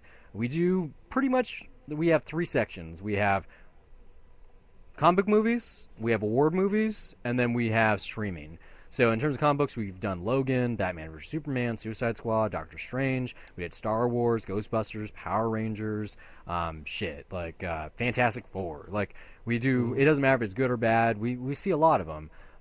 For the streaming, we've done The Handmaiden and Camera Person. Those are both on Amazon. If you have Prime, you watch those. If you have Netflix, we did Sandy Wexler, Ridiculous Six, The Do-Over. What was that? Tallulah. And The Little Prince. The Little Prince. So most of their content, Beasts of No Nations, their very first one, hard to forget that. So we try to watch anything that they put out there. And then the other category, like I said, the award season, last award season we did Elle, we did La La Land. Both of those are available at home. Buy one or both of them, especially La La Land. It's only $15 in Amazon right now for the Blu-ray. I do have to protest a little bit here because you're kind of, you're limiting the exclusion there of just indie or smaller fare. I mean, hey, we did Swiss Army Man. I mean, that was the next one on the list. It's not in any of those categories. No, it's the next one. Well, Swiss Army Man, in my opinion, was an awards movie. There's also Green Room. Yeah, that's on the list too. We try to get more than just those 3, honestly. And both of those 2, I think, it's the categories we do they don't then necessarily fall into any of those, but they're really damn good. Here's the categories then, I would say. We do we do anything, but it's generally streaming, blockbusters, auteur films, or award season. Because if you look at Green Room, there's Jeremy Saulnier. Like, we saw that. Also did Keanu. Well, yeah, that was essentially a blockbuster. It was trying to be. Like, that was supposed. It made a lot of money too. Less than $30 million. It was a comedy. But it was a comedy in the middle of April. It was a big box office hit for a comedy, especially for like a buddy comedy. It wasn't huge, I don't think. No, not huge because it was rated R. Decent, but it wasn't that big. It did pretty good. I mean, it did good enough that Jordan Peele now has a first look deal at Universal. Well, yeah, but that's based off the Key and Peele fame. Like, Jordan Peele's now a proven directorial talent. That's a different thing because they didn't direct that one. They could have. They should have. Yeah, they could have. Like, if you did press the rewind button, if now was then, they would have directed it, which would have probably been a way better movie, way different movie. But yeah, we do a lot of stuff, and that usually we put it out on Fridays, and then it has something called a Fistful of Dollars, where we also talk about anything that we've done lately. And since we haven't done dollar reviews in a good couple of weeks, it's gonna be Fistful of Dollars is actually, or no, you mean for a few dollars more, right? No, I mean Fistful of Dollars. I don't call it Penny Thoughts. I call it Fistful of Dollars. Penny Thoughts was for 2 cents. When was that the name? I said that on 2 cents last week. I completely forgot. I just don't preface that. I was very tired last week too, so I don't preface that during the show. I don't go, oh yeah, now it's time for Fistful of Dollars. Maybe this week I will do that. Maybe in the future. Yeah. Yep. Yeah. Jet to Cinemas are a much bigger show, as I said earlier in the show. If you want to just Google us, that's the best way to do it. We still have really good SEO on that. And that's our semi-typical List of Shame show, where basically every week one or the both of us see something that we've never seen before. Sometimes it's a claim thing. Sometimes they're really horrible. Sometimes it's just like because someone passed. And we try to make it topical whenever possible. So some of the recent things, firstly, The Tribe is coming out this upcoming Wednesday. Really interesting. I don't want to say anything about it. Just listen to that episode. It's our longest one to date. Watch that movie first and then listen to the episode. I'm only saying that because I don't want to spoil that ending for people. And I know that people do listen to podcasts without caring that they're getting spoiled, for them. And then they watch it and they still enjoy it after the fact. But still, I feel like just it's more fun to discover that movie unravel before you rather than knowing what we said about it, So really, watch that first and then tune in. Yeah, it's on Netflix. Some other things we did, though, we did Howard the Duck just in time, for Guardians of the Galaxy Volume 2. with the conversation, All the President's Men, because hey, it's like a big Trump thing to watch those movies. We're not the only ones. For Earth Day, we did Biodome. In time for the Oscars this past season, we did Wings, which is the very first Best Picture winner, and also the only Best Picture winner to be actually silent, not counting The Artist. And then we have like lots of stuff on that show. We're like episode 90 now, so it ranges from like filmmakers, films that we haven't seen, including Following by Christopher Nolan and like A Simple Plan by Sam Raimi, and also The Gift by Sam Raimi, to like what's some other shit? Gremlins. Gremlins by Joe Dante. Bound by the Wachowskis, siblings. Catwoman by Pitoff. Absolutely. Hey, they're in the same league. I have that movie on Blu-ray. And guys, didn't I get a DVD copy too? We did a positive review of Catwoman, and I don't think either one of us expected that the other person was going to like it when we were getting ready for it. So I have the official comic book adaptation of Catwoman. I didn't expect you to like it. I was thinking I was going to be defending myself the whole time while you were just slaughtering it. Are you joking? No. A movie about someone who likes cats and can talk to cats and gets a superpower from cats? Because it's so... You didn't think I would like that? It's so corny, man. It's so over the top. I have no idea. It's tough to predict someone's taste in... quote bad movies. Like, it's really tough to gauge because sometimes you can enjoy the cheesiness of some, sometimes you don't. I mean, well, as the guy, you can't deny that movie is pretty insane. As the guy on our shows who always mentions the cat in a movie, or better yet, when my favorite movie of 2016 is about cats in Istanbul, Kedi. It's on YouTube Red. At least it's going to be on YouTube Red in a couple of days. It's a default for you. Yeah, it's like I'm big on the cats, so. Still, I mean, I figured that now. Then, I mean, what was the most that we had was that cat in The Long Kiss Goodbye. Goodbye. We saw Keanu before Catwoman. Yeah, but we weren't crazy about it. We were just kind of like, we liked it. I'm that just saying. Cat was cool though. Jumps around a lot. We saw Cat People. I remember talking about the cats on that. And we weren't crazy about that one either. Like Catwoman was probably the most enthusiastic conversation we had based on a movie that is cat centric. So I'm thinking. If you think about it, I think that's the one. Yeah, maybe. Yeah. But yeah, we got a lot of content. To finish out the show, though, here's some news about film and streaming. This obviously could have included all of that TV stuff, but hey, that was the headline this week, and these are not. But Fox has landed the rights to Andy Weir's Artemis, which is his follow-up to The Martian, and they've done this before its release. It's coming out sometime in November of this year. Who knows if Ridley Scott's coming back? It is another sci-fi thing, but this is like a more personal story, not like hard sci-fi where it could possibly totally happen out there in NASA land. So that's cool. I guess they got a good working relationship with him. We'll see if he comes back as a producer. We'll see who pens the script. It'd be cool if he did it. I have a feeling like it might be what's his name again from Cabin in the Woods fame. Fuck, what is his name? Drew Goddard? Yeah, Drew Goddard. Yeah. Something way cooler is happening, though, this week. There's no title for this. It doesn't even have a distributor yet, but it is a Gary Sanchez production, so you can assume who it stars. There's this movie that's being made from the guys behind Fox's The Grinder and that Jack Black movie that no one saw besides me, The D Train. And it's a Will Ferrell, Jason Momoa vehicle. It actually sounds really good in like a bad kind of way.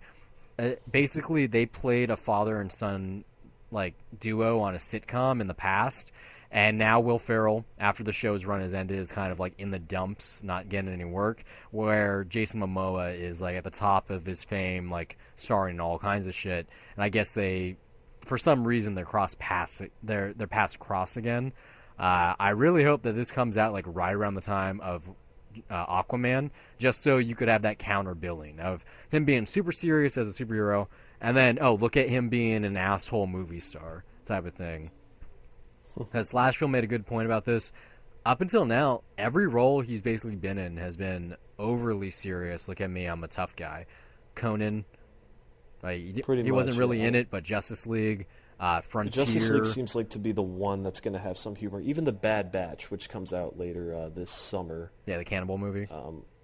Yeah, is that what it is actually? Yeah, I'm pretty sure it's a Campbell movie with Keanu Reeves.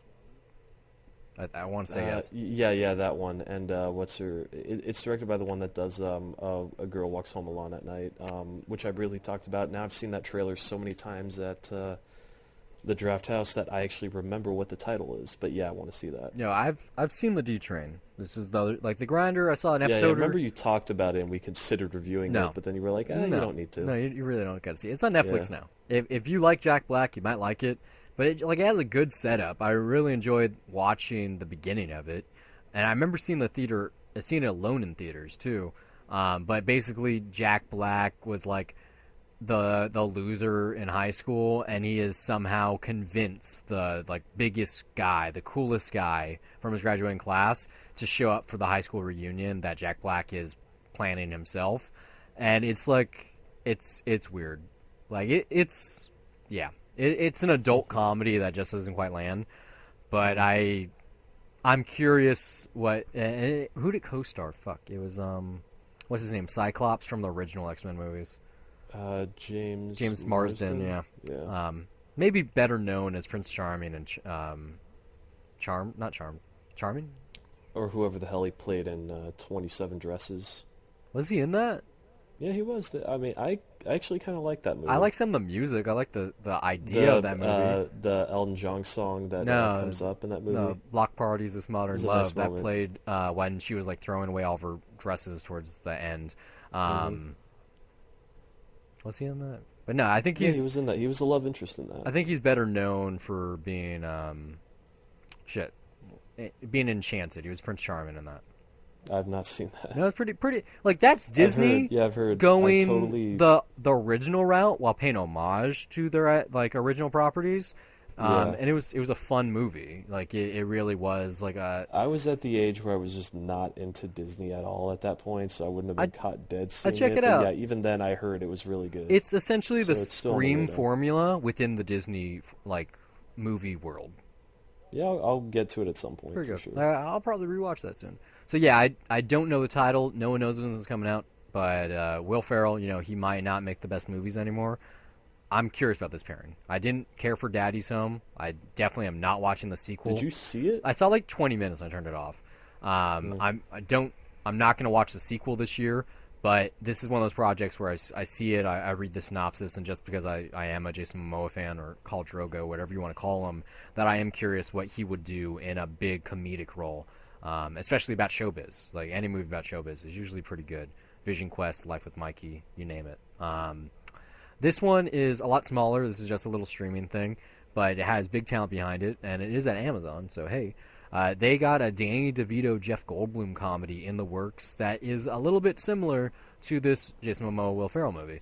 And so it's going to be about a famous musical duo that now hates each other after breaking up, and they have to start the process of getting back together to work again. And it sounds kind of like Curb Your Enthusiasm with a big cast and probably actual stars making cameos. I'm just happy because it's Jeff Goldblum. This is the year of Goldblum. Thor Ragnarok, Jurassic World 2, now this. We got our episode of The Fly on Death Cinema. He needs more work. He got more work. Amazon, that's a big get. Especially because most Amazon Prime subscribers are probably the Jeff Goldblum fans out there. That just seems like kind of their target demographic. It's oh, you only have me to buy books, but now you do all these things? That's Jeff Goldblum. I don't. How do you make that distinction? I don't know. I'm just curious, how do you get to that specifically for that? Do you think Netflix subscribers, Amazon subscribers, or Hulu subscribers are more likely to be Jeff Goldblum fans? I don't know how you separate any subscription service and say, oh, you're based on this actor, you're more likely to have this subscription service if you're a fan of them. I totally think there is. I don't know how you make that connection. I totally see that in the same way that when you meet someone and they have their phone in your pocket, if you talk to them for long enough, you can pretty much guess if they have Android or iPhone. Or iPhone. You can guess. There's something about a personality that sets up what they are into and what they buy, what they want to interface with. But there's also enough people out there that don't care whether they have an iPhone or an Android. They're just happy to have a phone, and they happen to have one that's working for them at that moment. I don't think so. Back and forth. Not in America. Absolutely. Not in America. Absolutely in America. No. I guess we hang in different circles. I mean, yes, there are the people that are obsessed with certain brands that want a specific phone, but yeah, there are some that just don't care, and they're just like, I've encountered several people over the last couple of months that replaced their perfectly working fine iPhone 7 with one of the red iPhone 7s just because they wanted the newest iPhone. Oh, yeah, no, I know that there's people like that exist, but I'm just saying, I mean, even then in phones, there are people that don't care, just happy to have a phone. In the streaming realm, I don't see how that distinction works. I mean, most people have every single streaming service. It's not like they decide to be loyal to specifically one. I don't think so. I think most people pick one and stay with it. Like kind of Netflix. Like Netflix is the go-to currently. Everyone has Netflix. Yeah, most people. Well, I mean, I have access to Netflix, but I don't actually have it. Yeah, access in some way, but everyone is able to get to it. But in the same way as like I've yet to. Maybe it's because I don't hang out in those circles. I've yet to meet someone who has Filmstruck. It'd be really cool if I did, so I could use their password. But I've yet to meet one of those. If I didn't have a video store near me, I could have been one of those people. But I mean, because honestly, the likelihood of me checking out a Criterion title, it's like I probably get like one or two a month that I want to watch. Mm-hmm. You know, if that. I'm not always in that art house mood. I don't know. I should do a free trial on that someday. Maybe Debt to Cinema will give me the excuse, and I'll do that. Yeah, maybe I might do the same. Yeah, just to see what the interface is like. Yeah, out of curiosity. Probably sucks. Yeah. It's not done yet. Like it's still so young. Like I haven't seen a commercial for that. Like, I mean, are you even able to open up the app on your PS4 where you're at least able to browse through it without having to create an account or log in? I highly doubt there's an app for that on PlayStation. PlayStation is very particular about what apps are available. I think it is at this point because I was asked by several people that have a PlayStation if I have a Filmstruck account they could use. I could check. But as far as I know, it's PlayStation and Xbox and iOS devices because that tends to be the big three. But anyway, to answer your question about knowing what people have what based on streaming and subscription, look at what Amazon picks for their content versus like what Netflix does. Netflix is more interested in Adam Sandler and Chris Rock and Amy Schumer and these Dave Chappelle and then these general like comedic champions. When it comes to movies, they're kind of all over the place and they don't really have a specific demographic, and even less so when you look at their TV. It's just like a pastiche of, oh yeah, that's hip, that's trendy, that person's good looking, whatever. Whereas Amazon, it's big names. Like it's more critically acclaimed stuff. It is auteurs, like it is the new version of the indie film circuit. Like it's, do you want to go to Sundance or do you want to make your movie and put it on Amazon? There is a distinction, but most people that I know have both, so they're just happy to have access to either whatever they're in the mood for. I mean, to be honest, I almost never watch something on Amazon. Like, there's the shows, I really like Red Oaks. When that next one comes out, I'll watch that final season, like, in a day or two. Transparent, I kind of grew out of. Like, I Love Dick. Maybe I'll check that out because I'm curious about the premise. But not even just TV shows, even movies. Outside of, like, the exclusive stuff that we did for Debt to Cinema or Dollar Reviews, I think it's because of the way the app feels. I just really don't like it. Whereas on Netflix, it's like a constant stream of posters that you can go through and click it and then you watch it. On Amazon, at least on PlayStation, you're like going through the sections, and then if you press right to look through them, it loads up an entire different screen. And then you have to go through those, and then you click one of those to go to a different screen, and then it gives you information, and then you press play. It's like 4 steps to actually watch it, whereas on Netflix, it's a singular button press. Like it is just probably because they've existed so much longer that it's way easier. And even on mobile, it's the same way on mobile. Like Amazon Prime is a couple of steps more. The Amazon interface on the device that I had to watch it on TV, definitely, I have not been able to access that for years because I don't have it in front of me, but it sucked ass last I left it. But now I'm able to access that stuff a lot easier, whether it be a tablet or just on my computer through the app there. It's a lot more user-friendly now, and you can easily access your watch list. So, I mean, I don't know, like I tend to spend more time, though, going out to see movies than I do watching them at home. I'm half and half.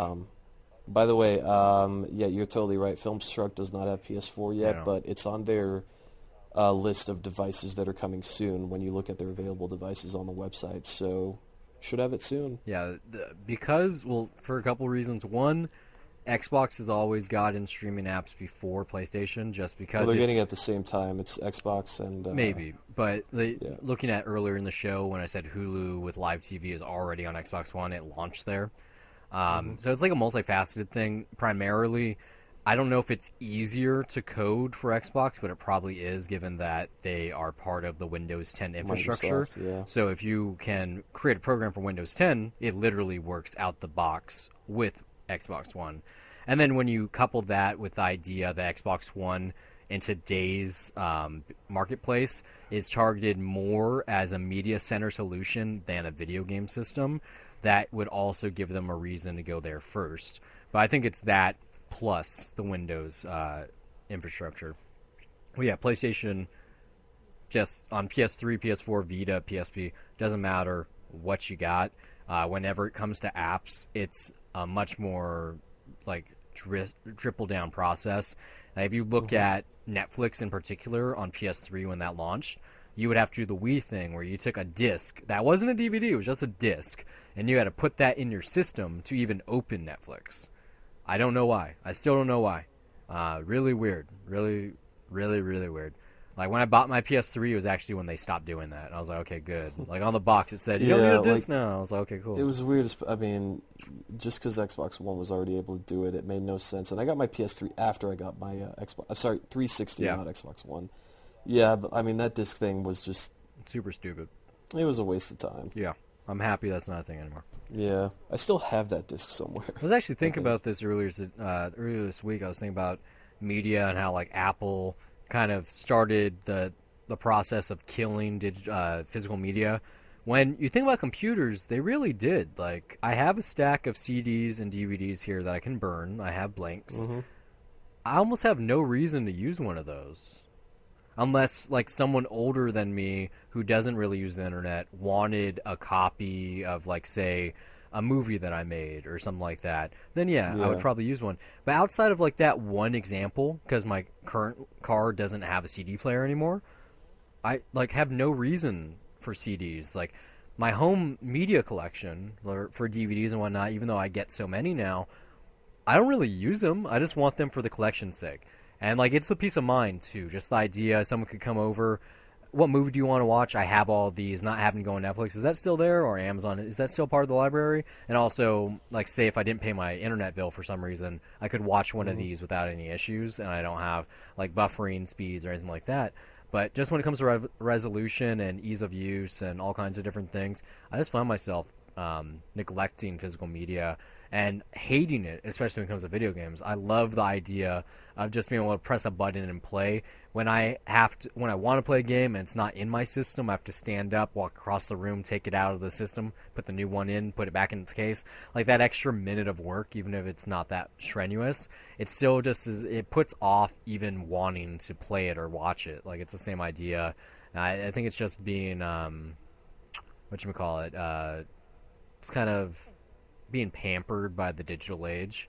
It makes us real lazy. See, I don't know. I think it's like where you and I are just different on it. It's like I don't disown the digital age or anything. You know, I still use streaming, but I think I am more likely to just stick with physical media just because for me it's like, you know, I've never really have an issue with scratches. Like, I very rarely do, and in general it's just, you know, it's comforting to see consistent quality throughout with any internet hiccups.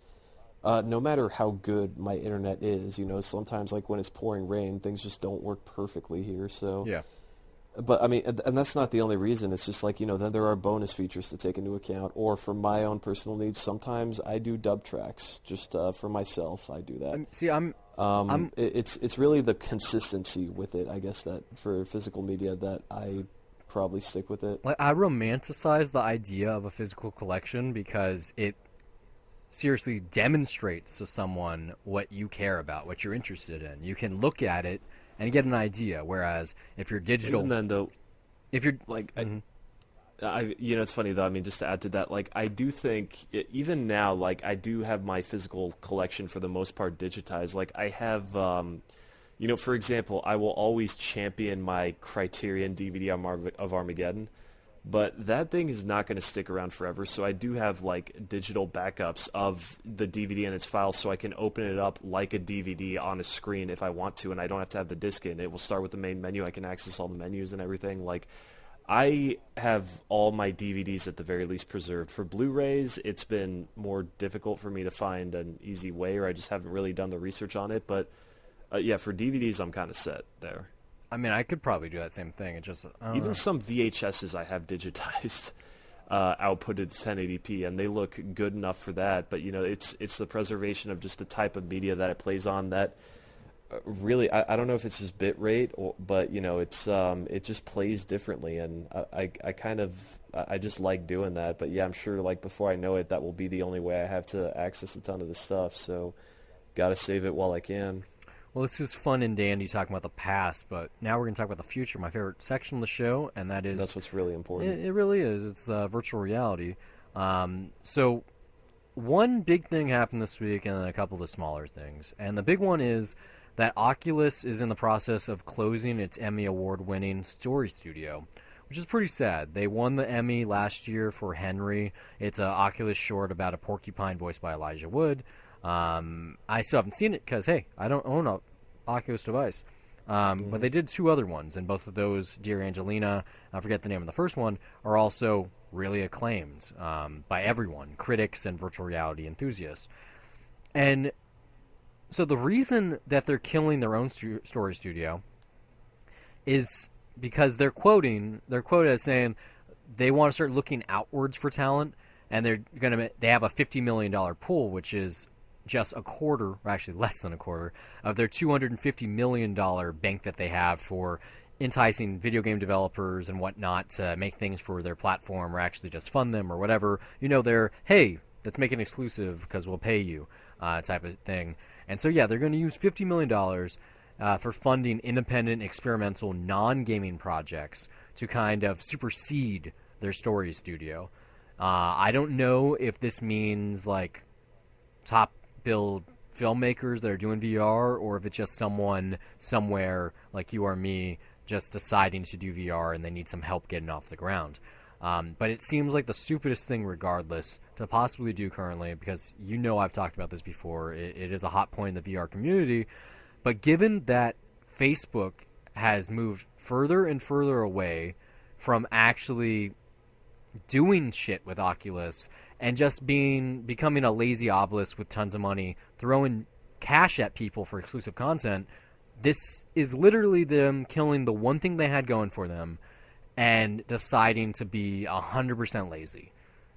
Like, it's even more confusing when you take into account that next month at E3, the biggest video game conference on the planet, or expo to be more specific, Oculus isn't going to be there at all. They are not. Maybe they'll make an appearance during Microsoft's Xbox conference, but they do not have a booth. They do not have any presence on the show floor.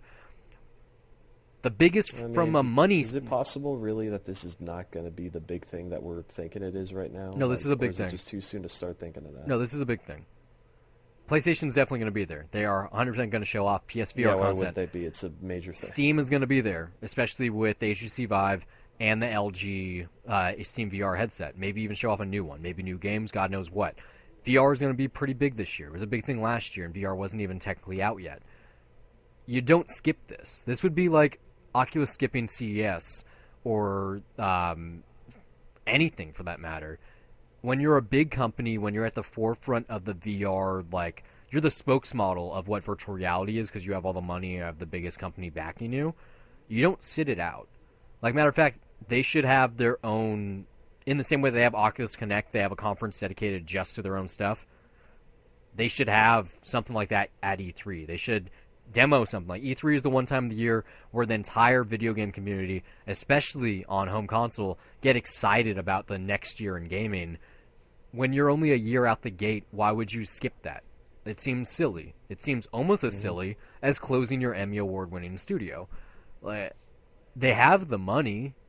Why would they not want to do these things? I can't make sense out of it. I have what they said, that they want to nurture the VR developers and VR community and give VR filmmakers money that they need to make the content, but they've already proven they made their own language for designing VR experiences. It's called Quill. Like their most recent one, their final one rather, was designed entirely like this. It's basically like Google's Tilt Brush. It's a way to paint and draw and create a VR environment around you while inside VR. So they still got that. Who knows what they're going to do with it? They got all these exclusive games and situations and whatnot, and it's, I don't know. It kind of seems like they're aborting virtual reality, to be honest.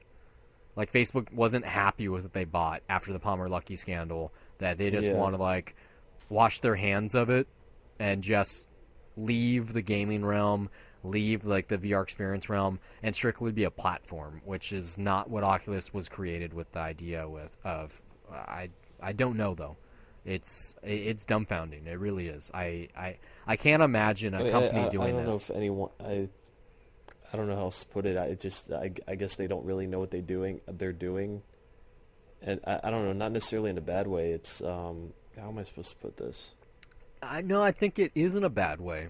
Like Robo Recall just came out a couple of weeks ago. No, but I mean, like not necessarily like they don't know, as in like, oh, they're fucking up. But I mean, I think a part of it, like what I find interesting about VR now too, is like I know, you talk about it a lot, but I'm very curious just to find out who the audience for it is now, because it just seems like it's in a standstill as far as just from a marketing perspective and trying to attract people to it, because now the awareness is there, but Sony started. It seems like for the most part no one cares. Like people have been trying it lately and they're just like, oh yeah, it's fine, I mean, I don't see people excited about it now. Next week Sony is releasing their Farpoint game, which is a big seller for the system. It has a gun. I already have my pre-order paid in full. It comes with a gun, and it's a game, and has co-op and a story and all kinds of stuff. And unless it's really seriously shit, it's going to push a lot of units. They've already sold close to or over 1 million PSVR units alone, which is a lot when you compare it to HTC Vive and Oculus Rift, because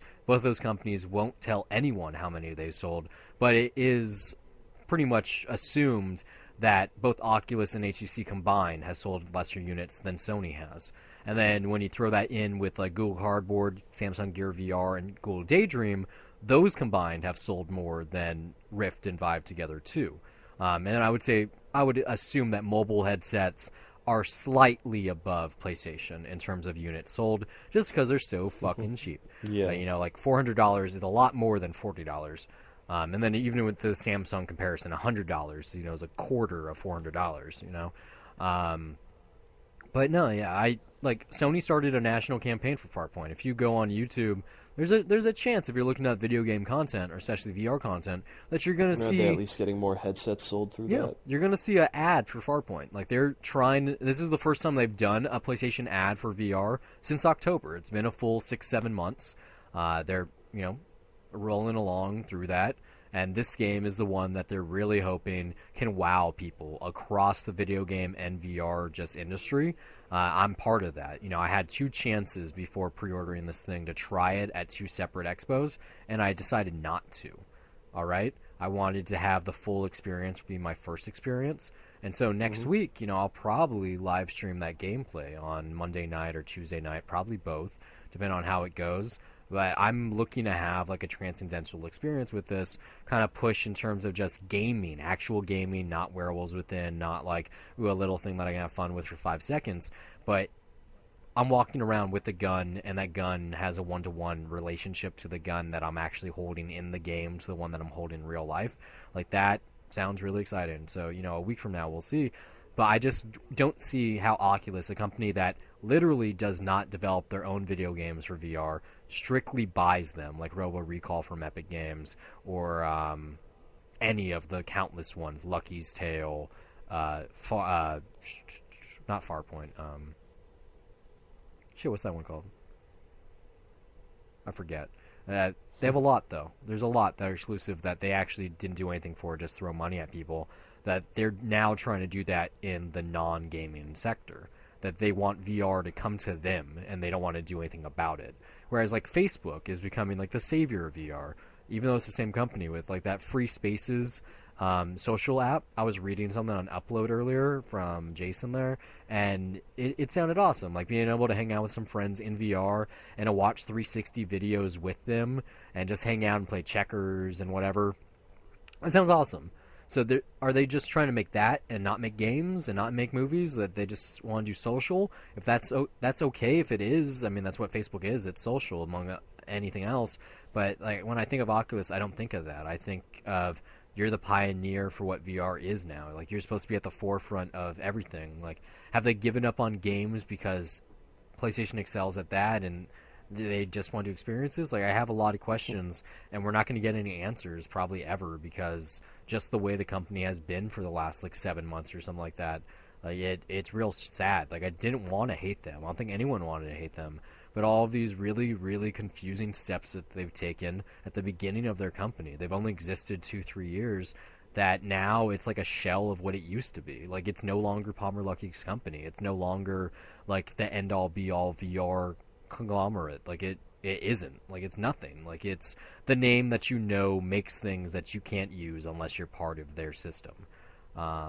It's kind of like they're becoming the Apple of VR, but not in the ways that Apple is Apple. Like I don't know. It's sad. It's sad to see. It's way too early to say that this is them failing, but if I was in the market to buy a VR headset and I didn't own one of the major three, and I read this somewhere on the internet or I listened to a podcast and someone like me told someone about this, I would go, yeah, I don't want Oculus anymore. Why would I want them? They had the price drop. They don't make their own games except they have exclusives. They're done making these movies that I've heard are really good. Like the next step, the only logical step now, is if they took their Oculus Story Studio stuff and they made it available on all VR platforms. If they're going to shutter their own studio, like, I don't really know. Like, I feel like that option would have to happen. Otherwise, like, what would be the point of making all this stuff and just letting it die? I don't know. We'll know. You know, like, for it to not be accessible after that. We'll know when someone's got to make a profit off of it, even if it's a cheap one. Well, I'm sure they're making profits. You know, like, I think it's highly undoubtable. It's very doubtable that in any metropolitan area that one VR headset at all isn't sold on, like, an hourly basis, okay? Whether that be on internet or in brick and mortar.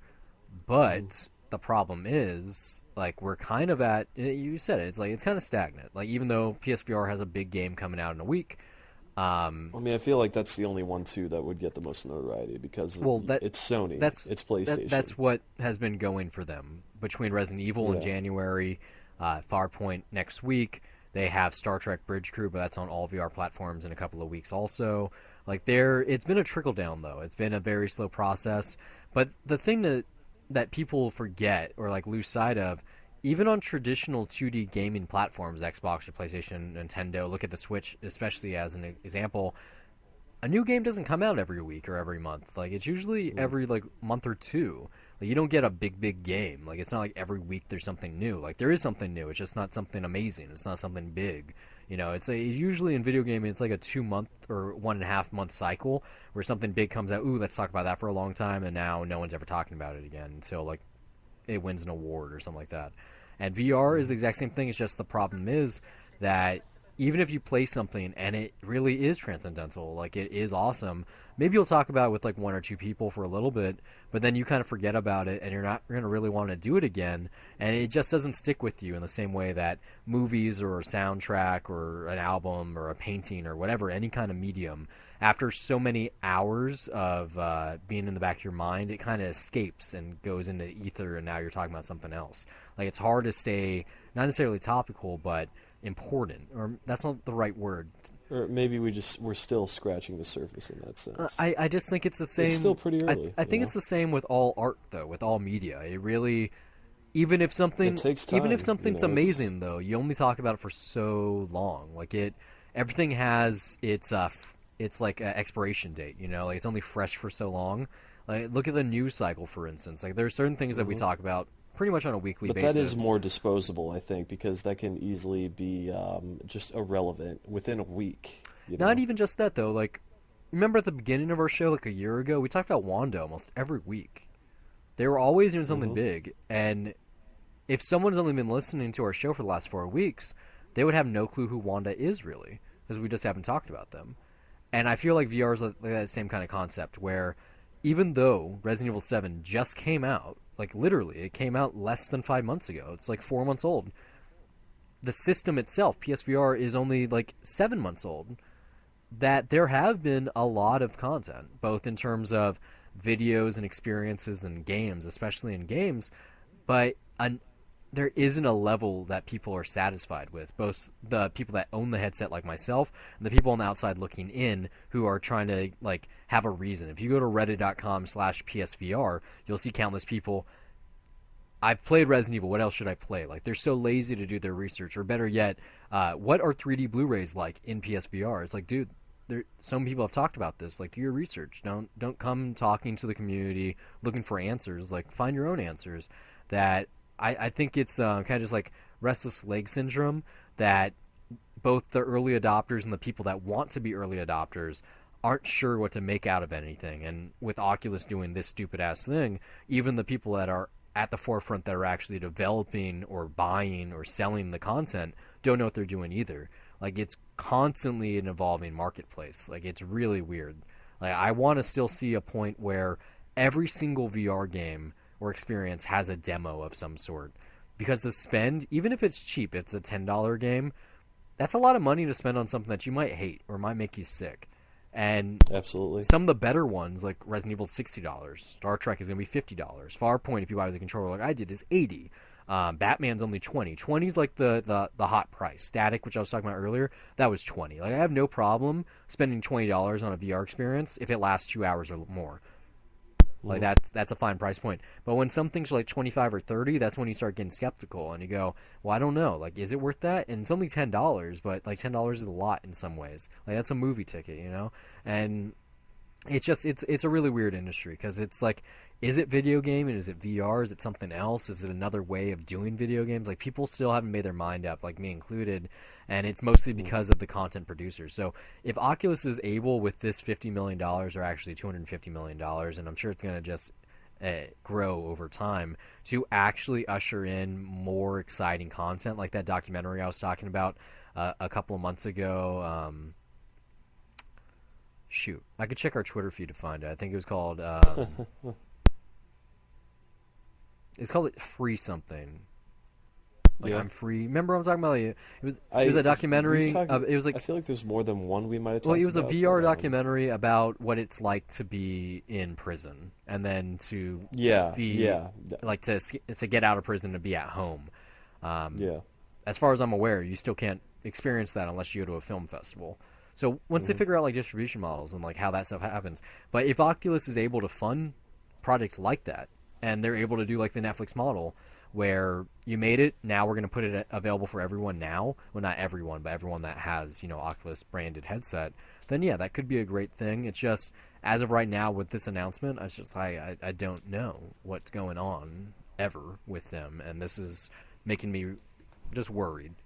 If one of the forefront companies would be doing something like this, it's the same exact thing when PlayStation shuttered Rigs, their big, this is going to be the future of VR gaming game, right when it was released. Like 2 months after it came out, they weren't satisfied with the amount of people playing it, and they closed not just the game's development cycle, but the studio that made it.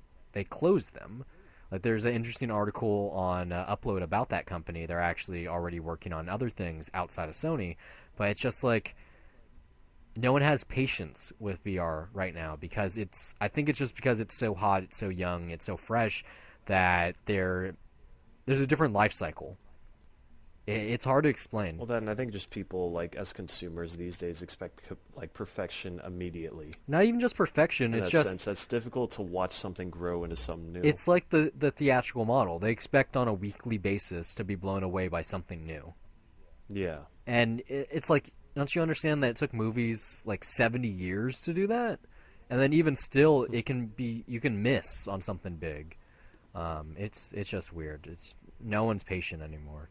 Nickelodeon, though, someone that's been in the game for a long time, is getting into VR, and I'm actually really excited about this. They've announced their new entertainment lab, which is going to open in Burbank. It's probably actually already open. And they're looking to create experiences for emerging technology such as virtual reality, augmented reality, and mixed reality. Also, artificial intelligence, computer learning, and they're going to be using their IP library to help establish this. But what's also really interesting is that they're going to be looking into what the age range for VR experiences are. Because most headsets have a warning. I mean, I know you've seen this yourself that says, don't use if you're 13 or younger. Mm-hmm. Yeah, like it's not easy to put one on a kid. Well, that's not even the reason. But like Google Daydream, for instance, their warning is don't use unless you have parental supervision. So they don't really care about the age. And so I don't like. I've gone back and forth on this. I don't know if younger people shouldn't use VR because it can be a detriment to their eyesight, or if it's more so it could fuck with how their brains perceive reality, which I think is the more likely situation. Because just in those moments where I've been playing VR and I take the headset off and I either freak out because I'm in reality now, or my eyes hurt, or even just when it comes to like Werewolves Within, and I remember conversations I had in the game with people, and yet they're real conversations. And if I was talking to someone about one of those conversations and I didn't preface it by going, "Oh yeah, I was playing a VR game," like they might be lost. Like, what do you mean you're like playing PlayStation? People were talking to you? It's like, oh no, it was this. It's a completely different thing. So if I was like 10 years old and I was playing a VR game and I met some friends in VR and I thought they looked a certain way, and then they actually didn't look like that at all, or maybe they didn't even exist. Maybe it was a robot, like that. Maybe you learned how to, like, you're playing Job Simulator and you learned how to like to make fucking a hamburger, okay? And then in the real world you thought you could make a hamburger because you made one in VR. It's like that's not necessarily how that works. And so I think this is going to be one of those studies. Oh, you haven't seen The Jerk, but I think it's going to be one of those things where in the not too distant future, like some parent or parental group files like a class action lawsuit against Oculus because like the warning, it would be like the McDonald's drive-through. It didn't say hot coffee on the cup type of thing, where they're going to have to like set up laws about kids in virtual reality. And maybe it'll just become like kids and just media in general. Because I do think the perception thing is probably the biggest one because, it's not like kids can't, but not every single kid is going to perceive it the same way. And, like, I really hate that argument that, whenever, like, I don't know, Friday the 13th movie inspires a kid to kill somebody, something like that. Yeah. It's like, oh, well, this movie made me want to do it. Like, it's not necessarily the fault of the product, but, everyone just ends up processing these things differently and absorbing them differently, and it does influence their thinking. And I'm sure that there will be just as many benefits. Like, there's probably going to be more benefits, and then you find the one bad apple in there that's going to fuck it up for everybody and ruin the conversation for a long time, but it won't disappear because of that unless some law forbids it. I'm still waiting for a VR experience to like open my eyes to something new. I mean, like, VR porn is still the only killer app in VR. Like, if you have a VR headset and you have never listened, or if you're listening and you have a VR headset and you've never done VR porn, definitely find some, especially because the one that I used to point people towards, Kink VR, that's not free anymore. So find something free, enjoy it, experience not just porn in 3D, but in VR. It really is a game changer. But outside of that, I still haven't, whether that be games or just experiences or anything, I've yet to experience something that, besides Worlds Within, to be honest, that I wanted to really tell people about that hadn't played VR, like, or experienced it rather. And I want that. I want to be able, for instance, to like, I can imagine in VR fixing a car. Okay? Like, as a game, essentially. Mm-hmm. Except because it is a virtual reality and I learned how to fix the car with these real world tools within a artificial environment, that I would know how to fix a car in the real world. Like, they would translate into that. It's hands-on the job. Like, VR has a very great place that just hasn't been tapped yet in the consumer market to be able to teach you how to do things that you might not know how to do. Ranging from, like I said, being a mechanic, being a doctor, being like any real position that needs hours and countless hours of experience. Like air flight simulation or just anything, Like, seriously, like, you need specialized equipment for that. Like, when it comes to an like a cockpit, you would need all those dials and throttles and shifters and all that kind of stuff to be a real experience. Like maybe augmented reality would be a better fit for that. I think you just also, in some ways, you need the sensations that come with actually doing the thing. With the consumer-facing equipment that you can get to do driving simulation, you can get a steering wheel, a fucking throttle and brake, clutch, and also a shifter. If you didn't know how to drive and you played a VR racing game and you had all of that, you could potentially learn how to drive really well, and then that driving would translate into the real world. That's something that virtual reality allows. Like, it is a real thing that is possible. In the same way that, it might not correlate exactly, but, if you play a lot of fighting games, there's a chance that you might be able to, like, put a real-life combo together, Like, if you watch a lot of kung fu movies, like stealing something from The Matrix, yeah, you might not 100% have mastery over the kung fu arts, whatever you're watching, taekwondo or whatever, but you would have an understanding. Like, it's a visual textbook, Like, you at least are not just enjoying or watching it, but you are learning in a certain way, where I think VR and AR are going to actually open up those possibilities. Like, it's being used in the medical field currently. Like, VR is used probably in medical school to, like, instead of actually having cadaver, like, that's training wheels in VR, and then you get the real thing. So it's stuff to think about. And here's your cool VR thing of the week, because I know that you'll be excited about this to close out the show. Samsung Gear VR users, just in time for May the 4th, were able to download a new app called HoloGrid Monster Battle. Not a good name, but what it actually is, sounds super clunky, is a VR Star Wars holochess. It's even developed with Phil Tippett's Tippett Studios. So this is a real thing right now. I think you can play it online or like across, like, with someone. But yeah, this is holochess. It exists. It's real. Download it. If you got Samsung Gear VR, please play it. Let us know how good it is, because I can't do it, because I don't have an Oculus headset. But that's the show. Thanks for listening. They can reach us anywhere, Steve, but where can they reach you? Steve at DellReviews.net, S_MTX on Twitter. You can also, you can't reach me on there, well, unless you got Jeez, I'm so, my brain is just fried after this week. It's been a crazy weekend. Yeah, I am on Letterboxd. If if I write a review on something or if you want to follow me and we can socialize and continue a conversation on a movie on there, there is that. If you guys got a podcast and you want to collaborate, let us know. You can reach out to us on Twitter, send us a direct message, Facebook, any of the means. Once again, to articulate everywhere that we are: Facebook, Twitter, Instagram, WordPress, Tumblr. We're on Google Play Music, iTunes, Podcast, Stitcher, TuneIn, YouTube, SoundCloud, Podcat. If you liked what you heard and you want to support us just like the great Evelyn, patreon.com/dollarreviews. We'll take anything and we'll give you a lot for what you give us. Thanks for listening. I hope it's been a pleasure. Hope you learned something new. Hope to see you next week. And if you're watching Twitch TV, I hope to see you tomorrow. Have a good one. Take care.